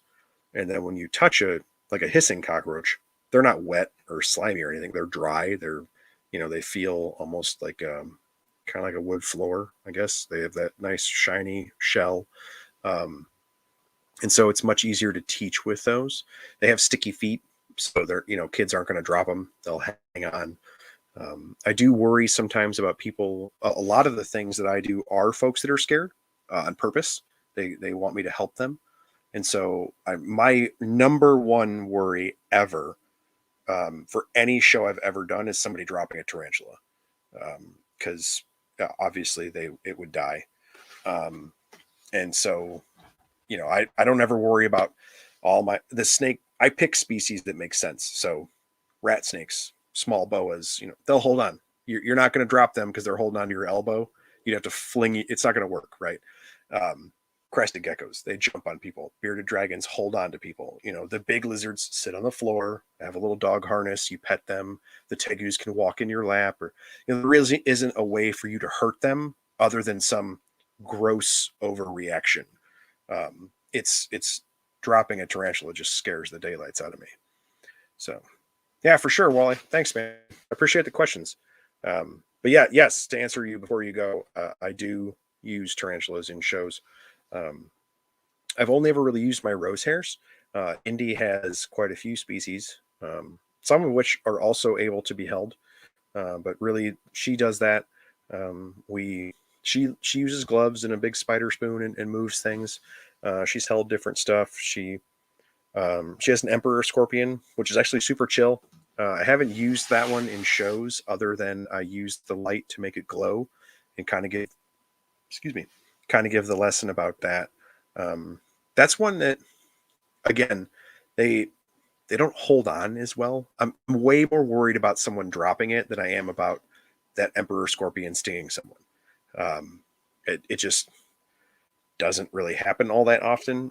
It of course is possible, but yeah, it's far more likely that they would drop it. And I don't want the person to be traumatized by that happening at like a birthday. But I don't want to lose my animal. Like, they're important to me. All this stuff is my pets first.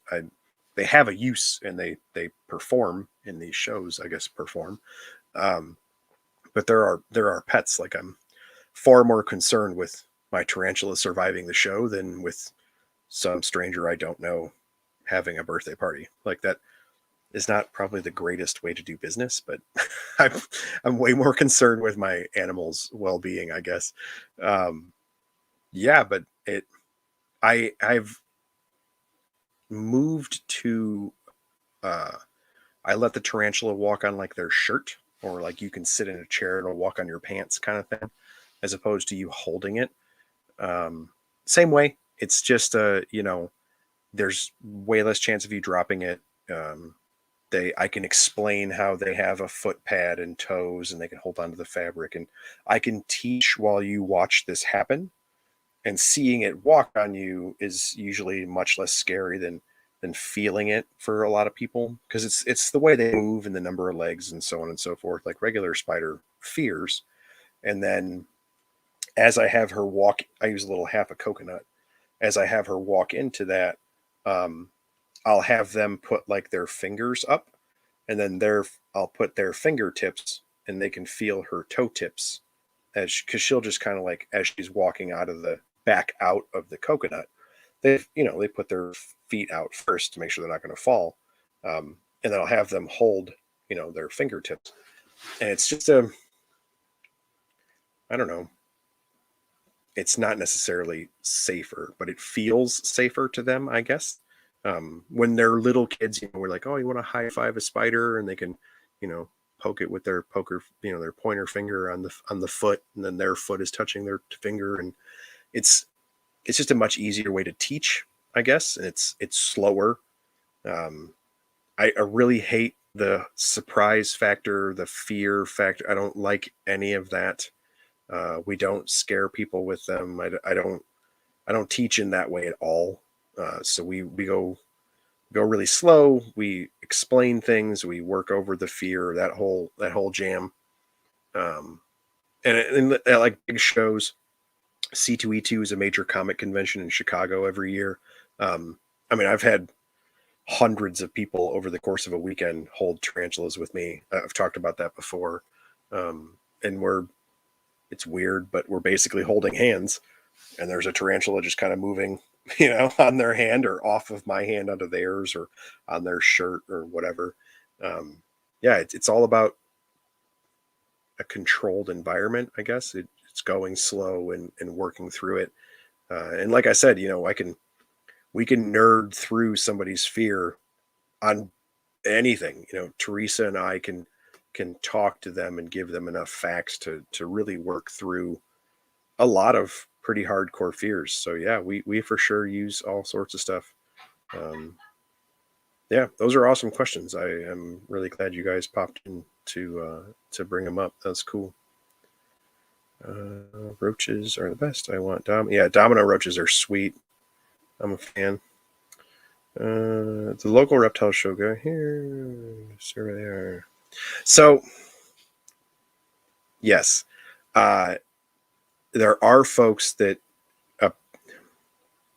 it's kind of a sales pitch, I guess. Like, you kind of up the danger factor of, I don't know. I'm not even good at it because I don't teach that way, but I understand what they're doing. I don't do it. They are talking about claws and tails and teeth and like very Discovery Channel snippet commercial, I guess, of like Shark Week, and it's always a shark biting something. Like you don't advertise Shark Week by talking about gill function, in heavily oxygenated caves where nurse sharks chill out, right? That's not in the commercial. It might be in the show, and it might be one episode because us nerds are the only ones that care, not your average viewer, right? Or it's like a poster board at the Shed Aquarium. It's not even in the show. You got to be some dork that reads it like me.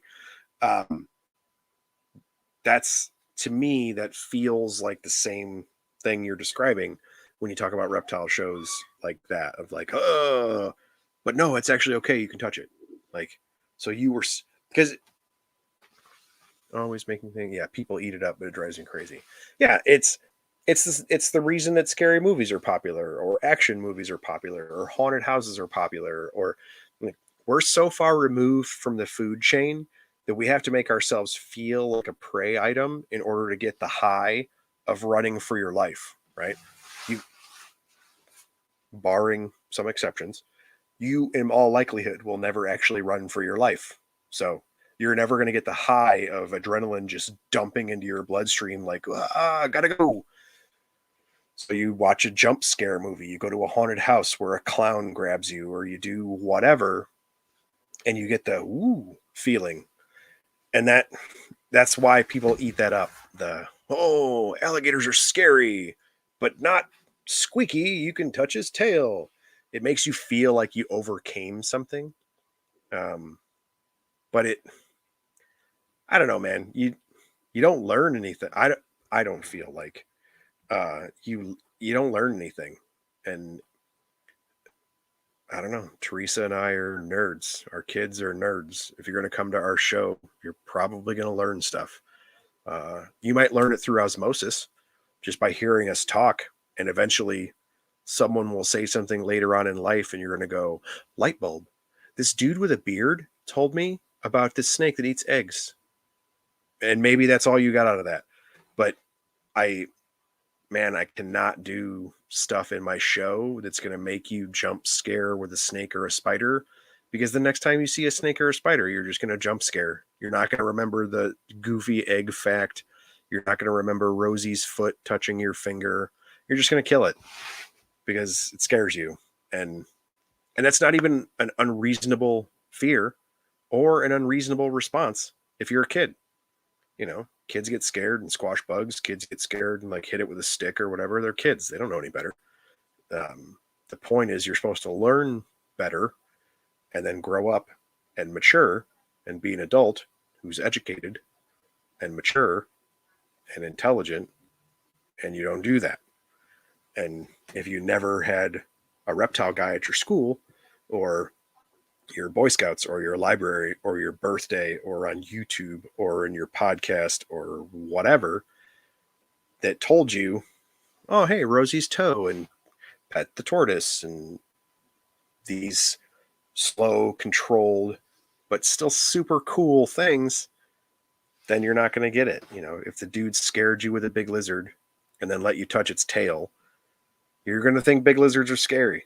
You know, if I walked a 40-inch Argus monitor in your front yard on a dog leash and then let you hold the dog leash to take a picture with your mom, that's not scary because you walk your dog the same way. And so do you and your mom.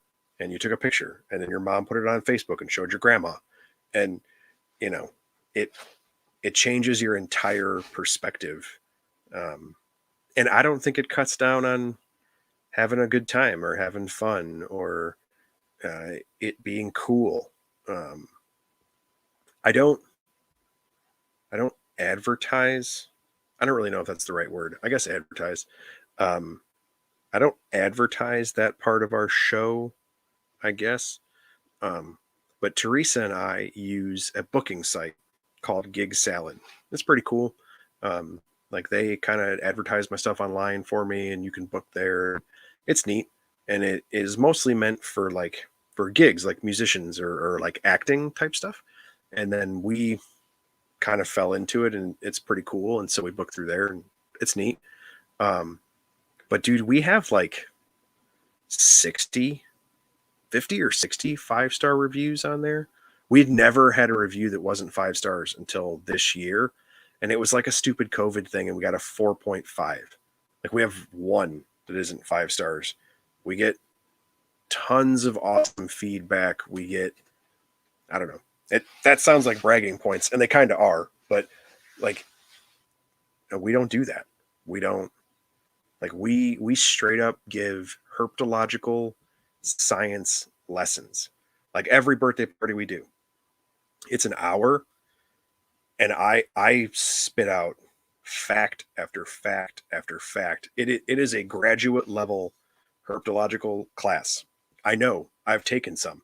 I took herpetological centered classes in graduate school and discussed the exact same topics I discussed at birthday parties, at charity events, at Oktoberfests while we have schnitzel or whatever. Um, yeah, it, I don't know. My way seems to be working. Um, it works for Teresa. It works for my kids. It works at every zoo or museum or institution we've ever gone to, every school we've gone to. And we don't scare anybody. We don't we talk about some of the dangers of animals. Like we have animals that mimic rattlesnakes. We talk about why rattlesnakes rattle and the dangers of venom and things like that. But like, I don't take a rattlesnake. I take a bull snake. Then you can touch it and I explain it. And he doesn't even rattle while I'm doing the show. My bull snakes only rattle when they think you're going to take food away from them because they're crazy after they got fed. Yeah, there's no, I don't know. I really hate the sensationalism trying to sell it point. That just makes me think you're not a good teacher. Like, do you not know enough animal facts? Or do you not have the personality to make it fun? Or like, I don't know, man, go to acting school or something. Like make yourself funnier or better. Like don't try to make animals scary because you're not a good presenter. That's my 2 cents on that. That's, I don't know, that's kind of harsh, but it's probably true.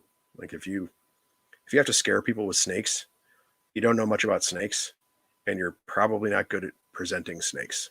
That's my thought there. Same with spiders. They're beautiful. They have a million cool facts about them. And like 990 something thousand on the list is the fact that they can bite you.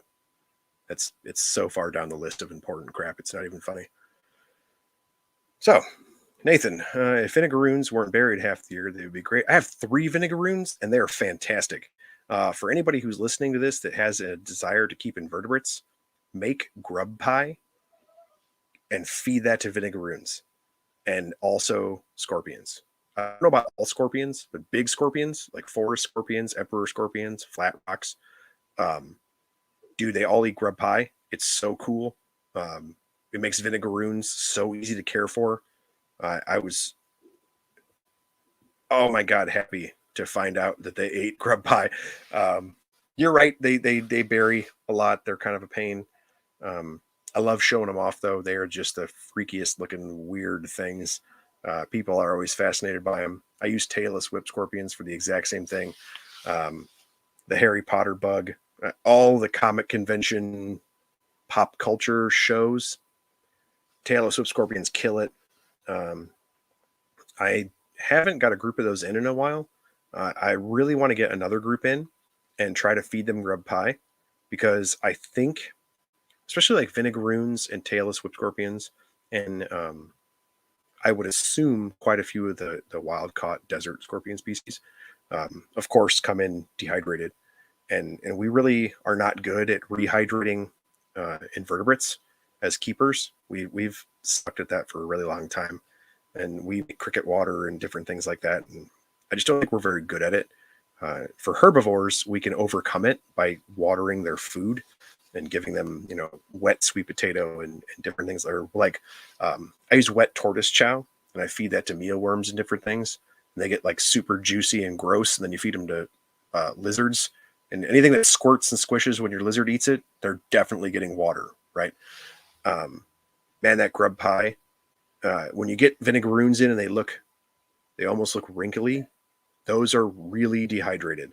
If they get that like light brown color, it's go time. They need some water or they're getting ready to molt. Regardless, you need to keep their moisture content up during that time. And so I use mealworm cups as water bowls, and I'll flood the corner where the mealworm cup is buried. And don't let anybody ever tell you that invertebrates don't drink water. That's not true. My tarantulas drink water. My scorpion drinks water. My blue fanning death beetles, not a lot, but they have drank water. I use a bottle cap. I fill it up. When they drink it and it's gone, don't refill it. They don't do well with moisture, but they do need some. And my vinegaroons for sure drink water, and they eat grub pie like it's going out of style. Yeah, I cannot emphasize enough how awesome that is. Jessica, using shock value for shows is basically undermining everything USARK is doing for the hobby. Yes, agreed. I was talking to Brandon about doing a sort of an outline, not rules per se, but outline, I guess, of maybe not outline. That's not a good word. best practices. That's a good way to say it. A best practices pamphlet or something, and seeing what the USARK folks thought about that in regards to reptile shows. I thought that would be really cool. And I had talked to some folks that do reptile shows around me about trying to put something together for that. And that was all pre-COVID. And of course, like most things during COVID, it sort of faded to the wayside. But, and then Brandon doesn't do nearly the shows that he did before. He kind of retired. Here in the Midwest, it's myself and Teresa and the guys from Crosstown Exotics. And then I know Brian Cusco on the West Coast. I think he took over Brandon's operation. And I don't know a ton of people in the Northeast that do it, or really the Southeast, to be honest. I know there are some folks down toward Houston that are buddies with the Reptile Gumbo folks that do shows. And then at some point down the road, it would be really cool. I think the Reptile Gumbo folks are also kind of in that vein. They're both teachers. I'd love to see them do reptile presentations. That'd be fun. But yeah, I would like to try, maybe we can get like a Google Drive document together and try to do some best practices stuff, and maybe pitch that to the USARK folks, or somehow present that to them.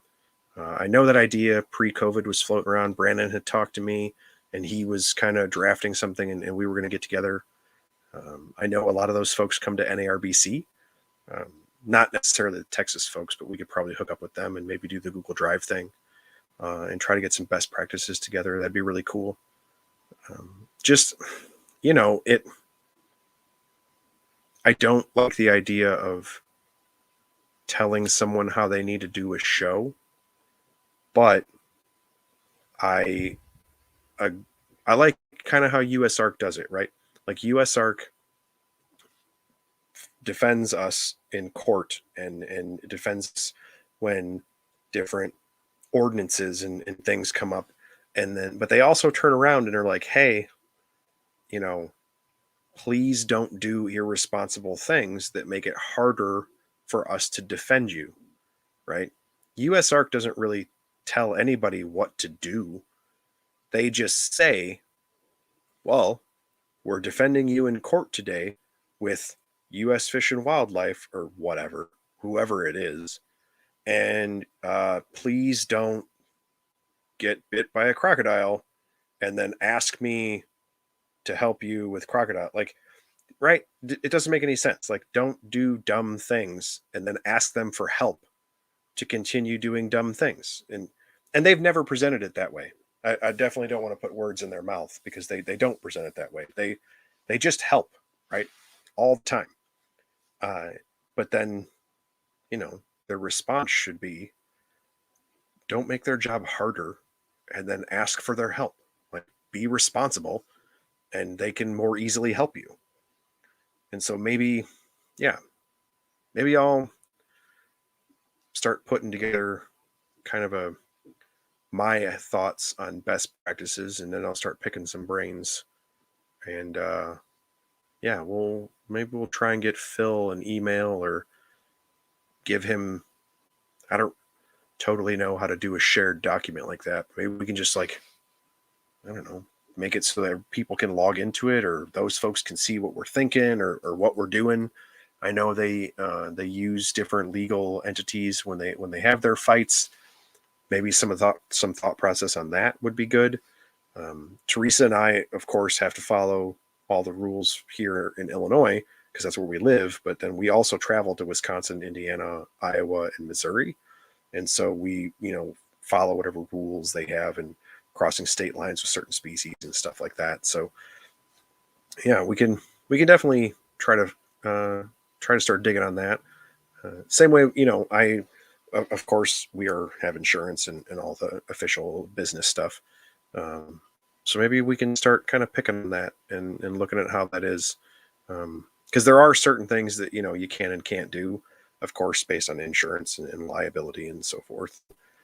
Some states and even some cities have special rules. When we go to public events in Chicago, of course, they have their own animal permit and health checks. And um, for being a big city, people think it's kind of a bureaucratic annoyance type of thing, but I think it's pretty cool that like 30 days out, you have to have a vet check and a health check, and they list things by species, which is funny because we went to our vet and had a bunch of invertebrates, and he was like, they're hydrated and they look healthy. I don't know how to health check a scorpion. Like, so a little bit of it is kind of gray area because, we keep animals. We understand that they're not all set in stone type of thing. But I thought it was cool that they were asking for that.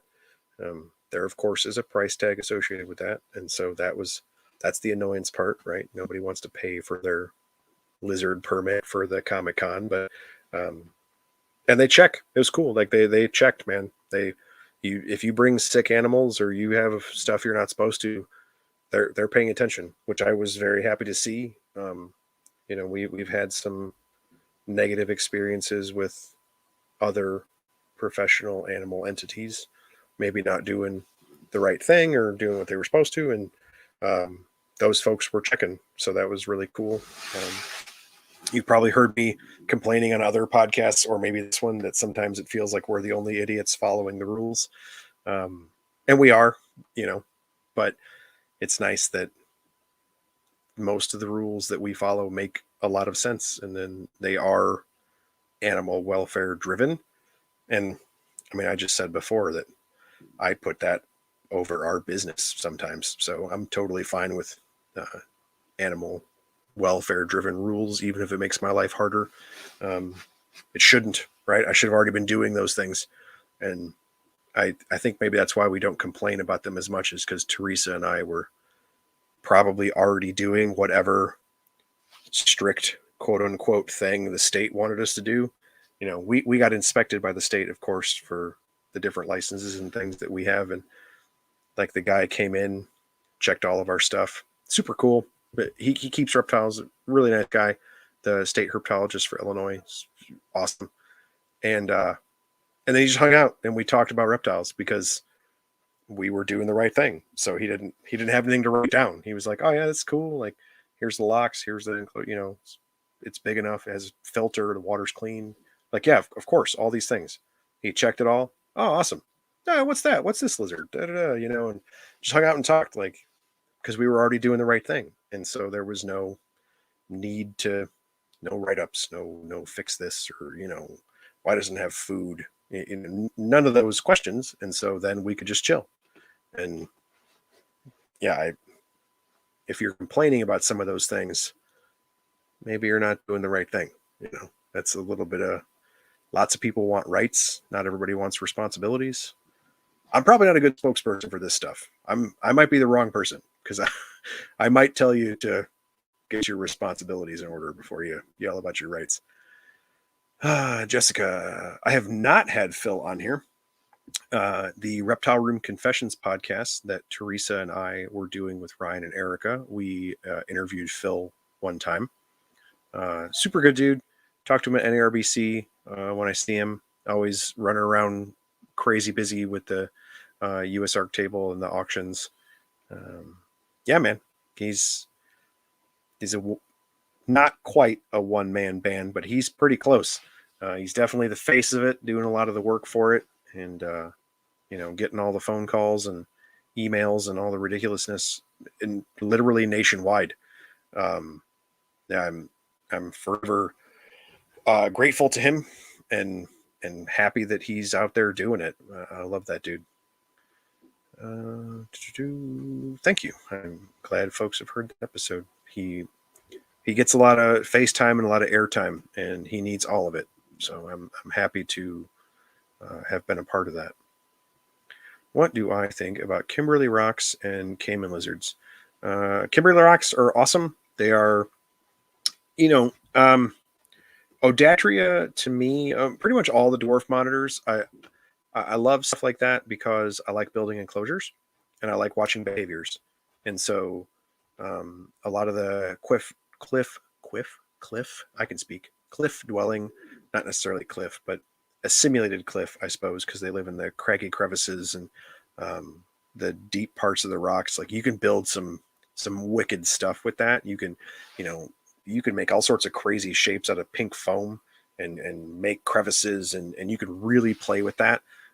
You can play with microclimates when you get into hardcore desert species like that are actually in the deep places of the rocks, and I'm fascinated with building humidity into those, and I really want to try moving forward, like that excavator clay. I think that's going to be really cool, and the zoopoxy in concert in different ways, and I want to bury um, the black ridged tubing like you use for like field tile, and it's usually smaller. It's like a 4 inch. But I want to mess around and get at some point. I want to get a literal field tile. For folks that don't know, it's like piping under a field that helps irrigate things. Um, I want to fake a log out of one of those for my redfoot tortoise to hide in. I think that's going to be cool. And if it works, I'm going to use one of those as a basking or a burrow for a tegu at some point. That's going to be sweet. But yeah, for Kimberly rocks, any of the dwarf monitors, I really like what Mike is doing. People use Reitz stacks, of course, Frank Reitz, where you have the different little gaps of wood beneath your basking spot, and also in a cool side. And so they can pick their levels and pick their heat and humidity. And I really think you can play with that. I think, you get the zoopoxy and the pink foam and different things, and you can really start to screw around and build up those and play with microclimates. That could be really fun. Cayman lizards, I have never had one. I dearly want one. They are an iconic lizard species.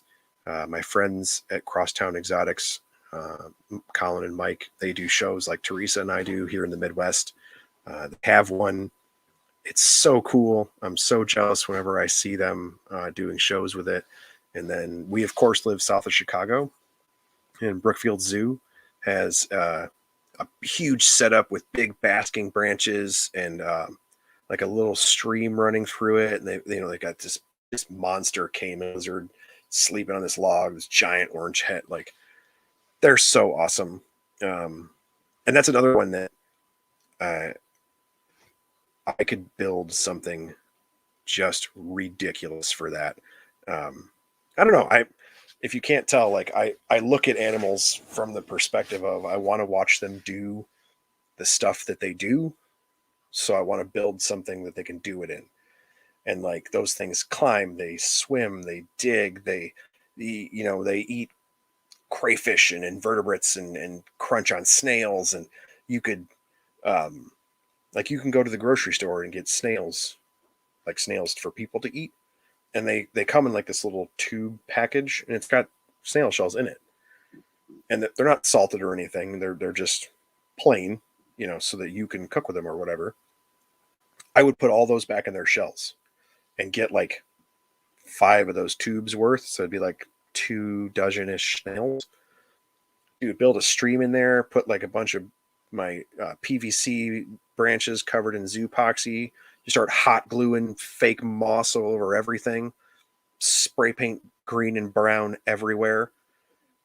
And then I would just dump all those snails in there and then let that lizard go. Run a full spectrum 12 on, 12 off light cycle and just watch that thing hunt snails and just wreck them. Dude, it'd be wicked. Coupled with the fact that they're beautiful. Like there's a million different things you could do with those. Like that's just one goofy idea that I made up on the spot. But no, I'm super jealous of Colin and Mike. Love those guys.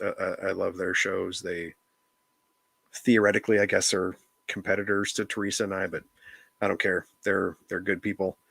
I'm forever fascinated by the animals they use for shows. I'm super jealous. They have a couple of we all use very similar species, but they have a few that we don't have, and we have a few that they don't have, and I'm always jealous to see them using that Cayman Lizards. Super cool, man. Agreed, lizards that swim are super cool. I have a 250 gallon weird, like, it might be more than 250 gallons. It's like 5.5 feet wide, 4-ish feet front to back, and probably 2 feet deep. Anyway, trough. Not trough. It's, I guess, technically a trough. That I have a Florida soft shell in, that I'm making a Florida biotope with some yellow belly sliders and that Florida soft shell.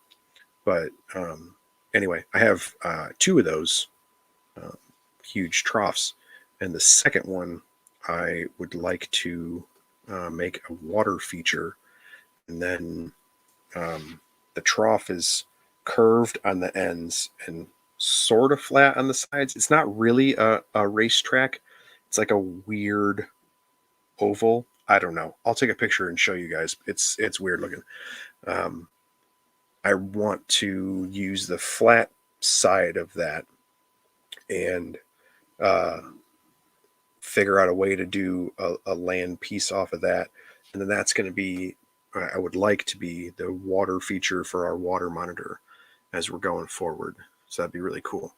That water monitor came from the Wildlife Discovery Center here in Illinois, and its dad is like a 7+ foot just monstrosity. Super cool, does public shows. Ours is the same way. He walks on a leash. You can pet him. They're very personable lizards, a great monitor species, even though they do get huge. And so, yeah, I have plans down the road for my spare 250. It currently is our backyard pond for a lot of the Midwest native turtles. We keep them here at the house in the summertime, let them get, just blasted with sunlight, chuck all the turtle food and algae and stuff, let them just eat their heart's content. No, I would like to move that, make that our my water dragon or my water monitor. Both. Yes. Yes. Actually they act very similar. They spend a great deal of time on land. My water dragon climbs more than my water monitor. Chinese, not Australian. He's much more of a be up in the trees, and then when he wants stuff, Chinese water dragon. Yeah, he's way more of a climb up in the trees and then dive bomb into the water. So for him, I use a concrete mixing tub that's like it's probably almost 3 feet long and like 18 inches wide and like 6 or 8 inches deep. And then I just put like a Zilla turtle filter in the corner because they're flat bottomed. And yeah, he's much more of a climber, eats off tongs. Like they're a easy lizard to target train and station train. Very, very much closer, I would say, to tegus and monitors than agamids, I guess. Bearded dragons and stuff you can station and target train too. It's not that hard. But my Chinese water dragon, much more of a climber and jump in the water.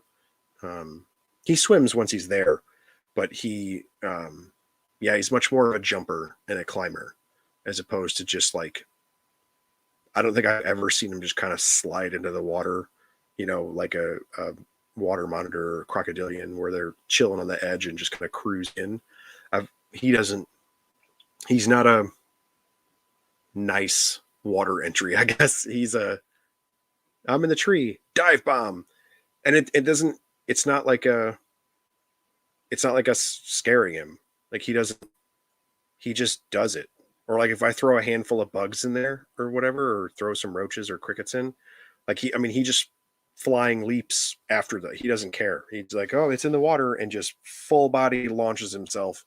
It isn't a get away from the scary humans thing. It's a lunatic feeding response, I guess. Yeah, if you can get, so Jessica's saying her Chinese water dragon loved to swim, had a pond that was 2x3, around 18 inches deep.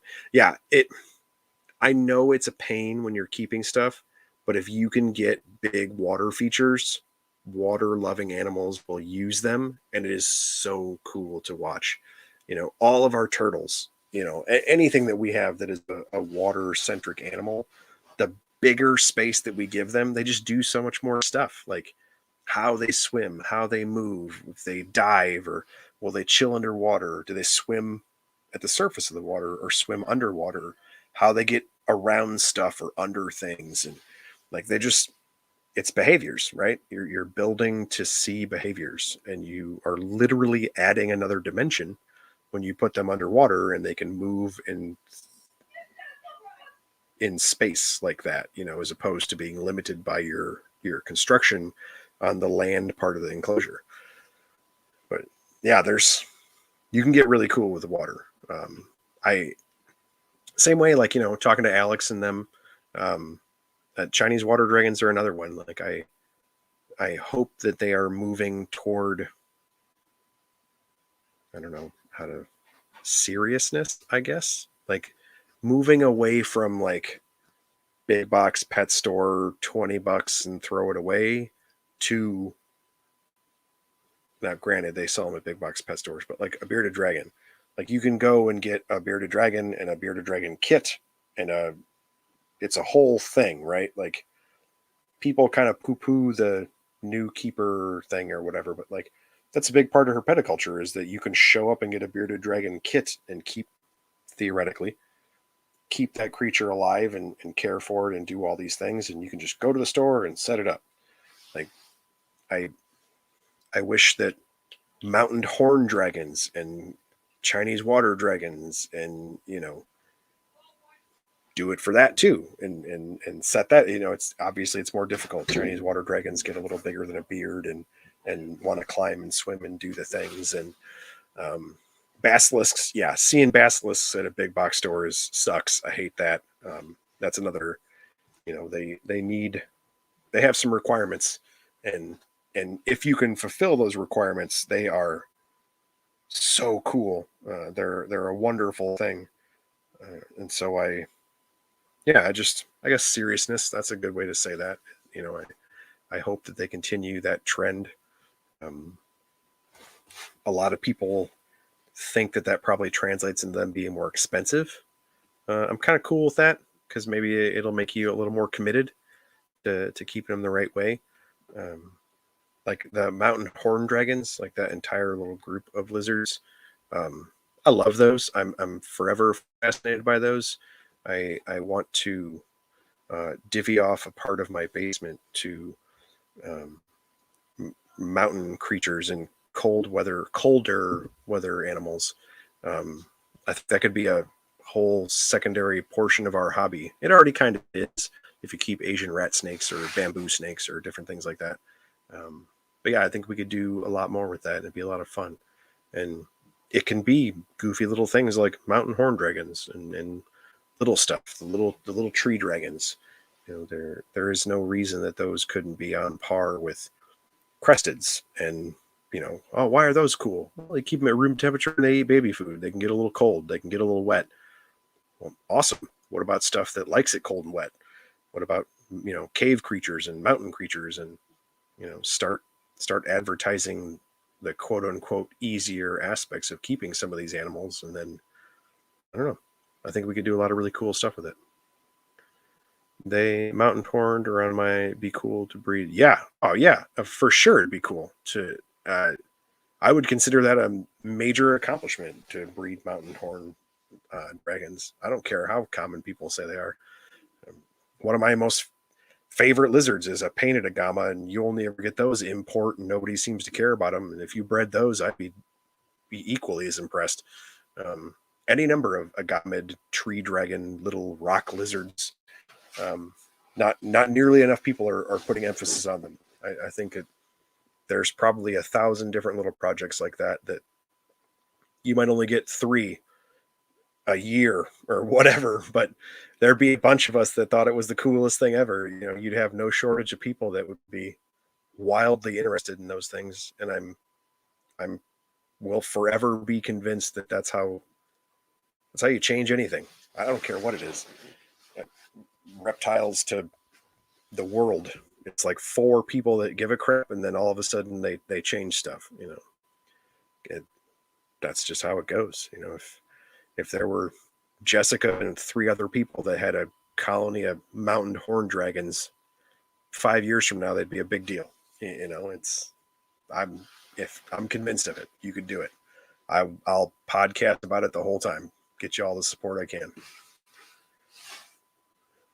210. Holy cow. I have talked this entire time. And it was just me. That's terrible.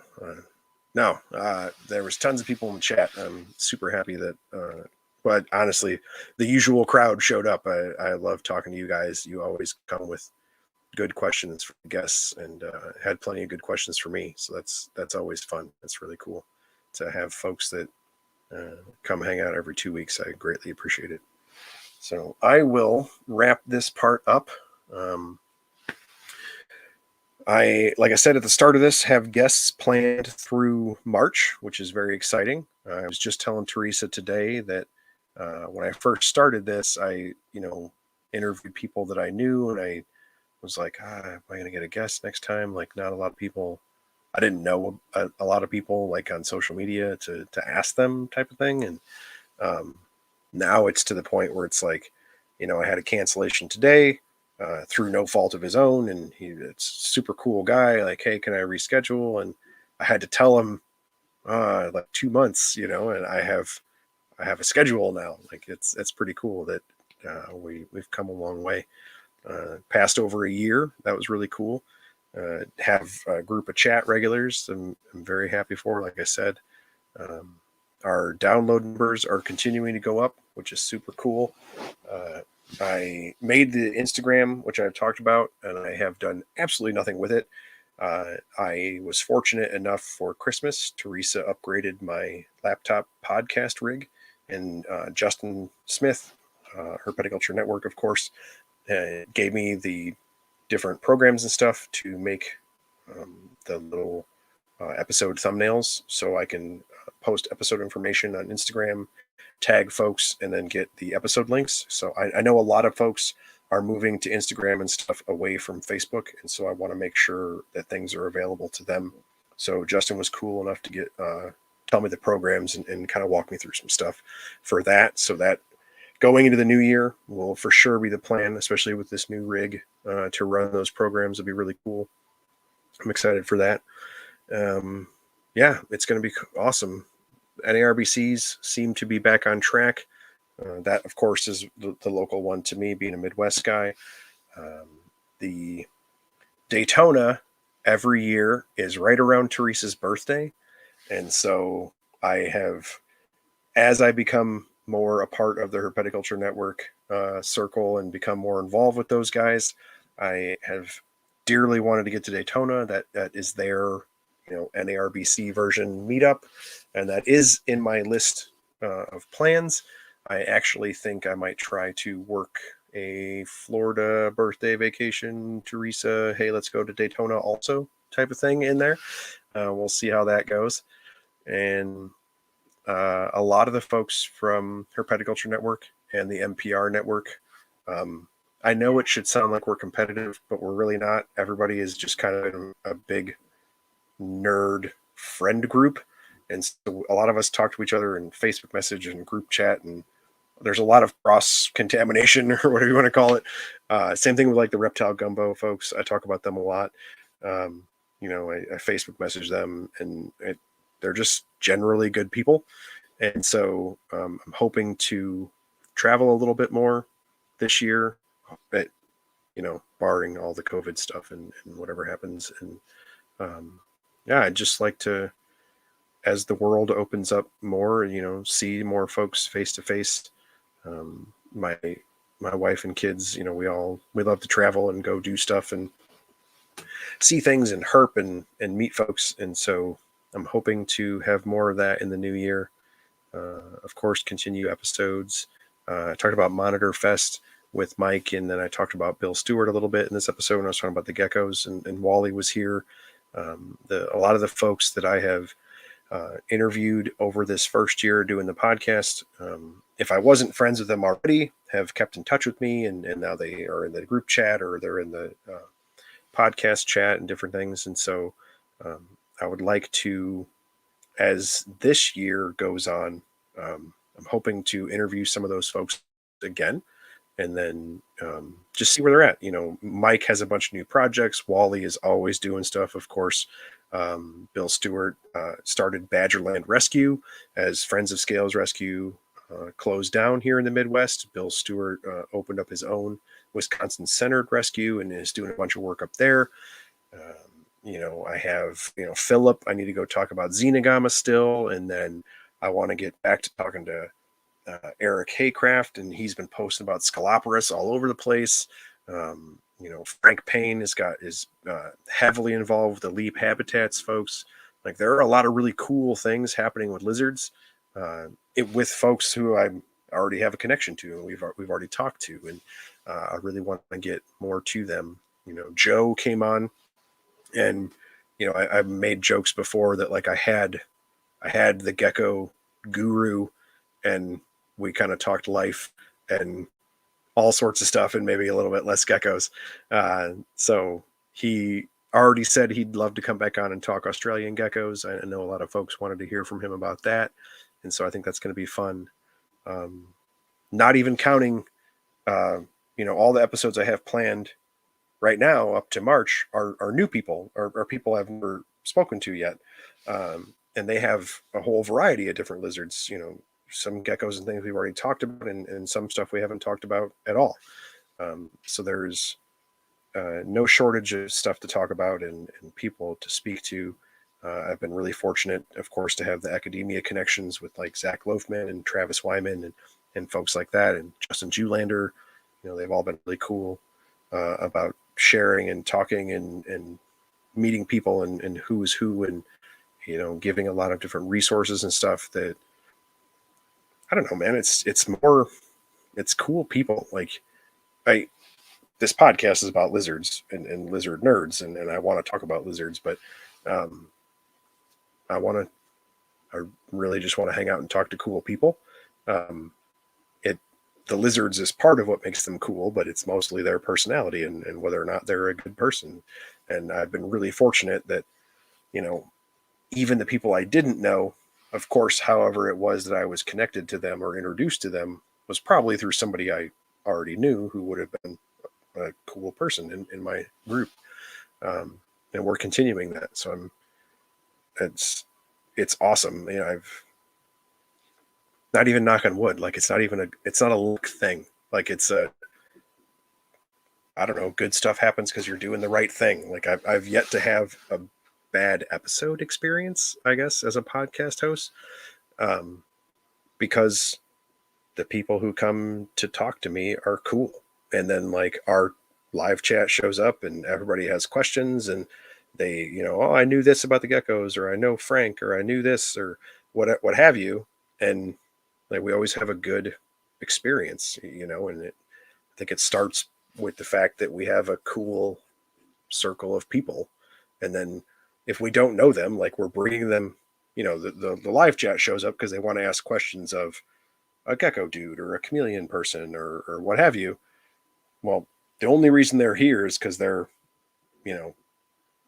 a good enough person, I guess, or like personable to be in my friend circle or to know one of my friends. And so we've not had anybody that there's no ego or any of that kind of stuff. Like, they've all been really cool experiences. And I think that stems from, the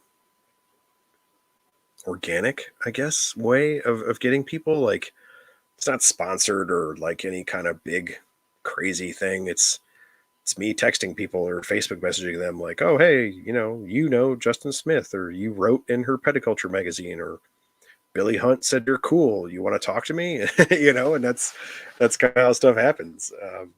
And I've been very fortunate to continue to go that way. Yeah, man, keep watching stuff for the Herpetoculture Network. Justin is a never-ending machine of reptile awesomeness. He continues to add content to the network. They're crushing it on the magazine. that magazine is amazing. I'm super impressed with that. It's free. Um, I buy the physical copies. They're nuts. Like the quality is awesome. The pictures are great. The like it's just as good as any book that I have on whatever species it may be. A lot of times the pictures are better because it's the field herping ones are like, I mean, people you could just message on Instagram or what, like you can talk to them individually. The collection pictures are taken modern cameras, modern setups. Everybody has a ring light and all the cool stuff now, fancy iPhone or whatever. Like the quality is just off the charts, and the same thing applies. Like the Herpeticulture Network, MPR Network, Gumbo podcast, like as we continue to expand, what is available content wise, it also expands the reach that it has. And so, these really successful, fascinating people in herpeticulture are kind of being rediscovered, I guess. And it's not just their friends that know how cool their stuff is now. They can take pictures and share it on Instagram or come talk to us on the podcast or whatever. And then we're being able to share those things with people. I think we're in a really awesome time for herpeticulture when it comes to that. You know, um, the Herpeticulture magazine is basically the revitalized reptiles magazine, which in and of itself is kind of having a resurgence and doing better. And I would probably argue that maybe that's because they saw a model in the Herpeticulture magazine and maybe are trying to follow suit, um, because it's killer. The NPR network started doing things in this way in the podcast realm. It was really cool. So, Justin was kind of following a similar path and then got specific with chondros, and then, and now there's corns, and then there's me, and even the NPR network kind of went a lizard route, and they did monitors, and, a lot of people are following similar paths, I suppose. Um, and it's just making so much more available to all of us. Um, I I don't I probably can't get through all the podcasts that update in my iTunes every week. Um, I definitely try, but I have quite a bit of a commute, like 5 days a week, so I burn through them as much as I can. But I know I am slacking on some of them. Yeah, man, it's cool. I'm so glad to be a part of it. I'm really glad that it has continued this way or been successful, I guess. I saw that NPR is expanding into geckos. They're trying to get on my territory. I think we might have to fight about it. I don't know. Owen talks a lot of trash. He used to talk about the reptile and chill guys, saying he wanted to fight in the podcast games. I think I might have to. He's their bearded half. Phil used to be the bearded part of Herpeticulture Network. He still is, but I feel like I'm probably a half a human taller than Phil, so I might have to step in for him and challenge Owen to the bearded podcast. Something. I don't know. We should jello wrestle. Um, yeah, I don't know. We'll make a fundraiser out of it. Who cares? Um, no, it's cool, man. Like and almost everything they do has a Australia uh, take on it, I guess. They also are, of course, very into field herping, which a lot of us are. But yeah, man, they could do a podcast just on Australian geckos and talk for the next 10 years. They've already been talking for 10 years about carpet pythons. Um, that place in and of itself has enough content for all of us to nerd out on forever. I'll just take all the rest of the world and they can have Australia. That's fine. Um, no, it's totally a friendly competition, and it really is, which is cool. Like that's not just something like you hear Eric and Owen say that, you hear Justin say that, you hear me say that, and Phil, and like we're we're not just saying it, like it's not a joke, or we're not we're not lying or whatever. Like it really is friendly. Like they're cool. I Facebook message them. They're fun to talk to. They're nice people. It's not, there actually isn't like competition, I guess. Um, it's cool. Like I really do listen to their stuff. I like to listen about carpet pythons. I'll probably listen about geckos. And then I'll make stuff about chameleons while listening to Bill Strand talk about chameleons, because there's just so much. Reptiles are so diverse, and so, Bill could do a podcast about like the Chameleon Academy, keeping and breeding chameleons. He could continue to talk forever as we advance about that, and I could just talk about chromatophores and how they change color, and still talk for a year or whatever. Yeah, it's just so in depth and so involved that there's room for everyone, I guess. As this medium is kind of taken off in the world anyway, like Joe Rogan podcast, of course, blew the doors off it and is kind of leading the market in that. But this type of medium has been really popular for all sorts of stuff. Like I have, emergency medicine ones and different things that I listen to all sorts of things. It's just a great way to share information with folks in more of like a talk radio format, I guess. It just lets you have more control than kind of turning the radio dial. People were making fun of like the NPR network guys, like, oh, you're going to have your own radio network soon, like a real radio. And it kind of is, which I think is awesome. But you can scroll your iTunes instead of changing the channel on your radio. Like I listen to it when I drive, just like I would listen to the radio. And if I want to listen to music, I can pick music. And if I want to listen to people talk, I can pick what I listen to them talk about, the same way I switch stations. And I actually think that's awesome. Like that's a great advancement in technology, that we can pick these things and choose these things. That's why I wanted to do YouTube and the podcast at the same time, because I know, like, maybe you work from home or you don't have a long commute or whatever, and like YouTube is your jam. I watch a ton of music videos on YouTube with my kids. And so if you're a YouTube nerd for music videos, well, then maybe you watch me on YouTube. And if you're a podcast nerd like me, then maybe you listen in your car or what have you. I just think it's a really cool time to be able to share information.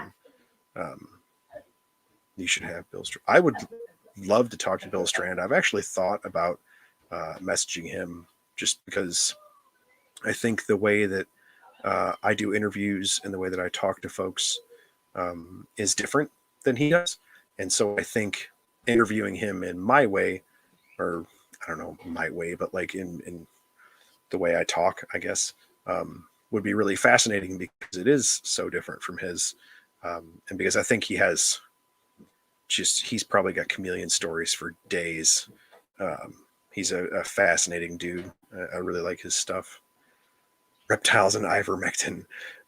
If I titled something Reptiles and ivermectin in the current political climate, that might not go as well with all the COVID implications. It'd probably be worth a lot of clicks, but it might not get the things that I want to get across. All good ideas. Maybe we'll clickbait the reptiles and ivermectin, see if it'll show up in the searches and make me famous. It probably won't. That's fine. Yeah, I am super glad everybody checked in. This was another really long one. I think my last Q&A was also really long.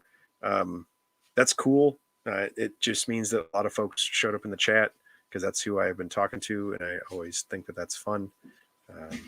Yeah, I hope you guys were interested in the collection updates. I will get you pictures, like I said. There are pictures of some of that on the Coal Black Exotics page if you guys want to go look.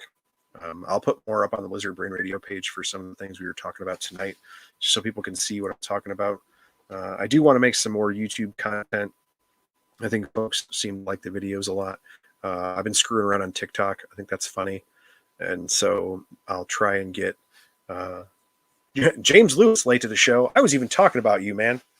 I gave you props and you showed up in the live chat. I willed you into existence. You're the reptile genie of Texas. No, No, I'm glad to see him. Reptile Gumbo Podcast. I'll give him a shout at the end of the episode. You should check that out. Good dude. Yeah. So I will see you guys again in 2 weeks. And yeah, laugh it up, James. I was talking about you. Everybody heard it. All good things. Don't worry. No, so I will see you guys again in 2 weeks. And like I said, we got shows planned and tons of things to do. Before I leave, I will tell people, since there's still people in the live chat, and you have to listen anyway because you're on the podcast.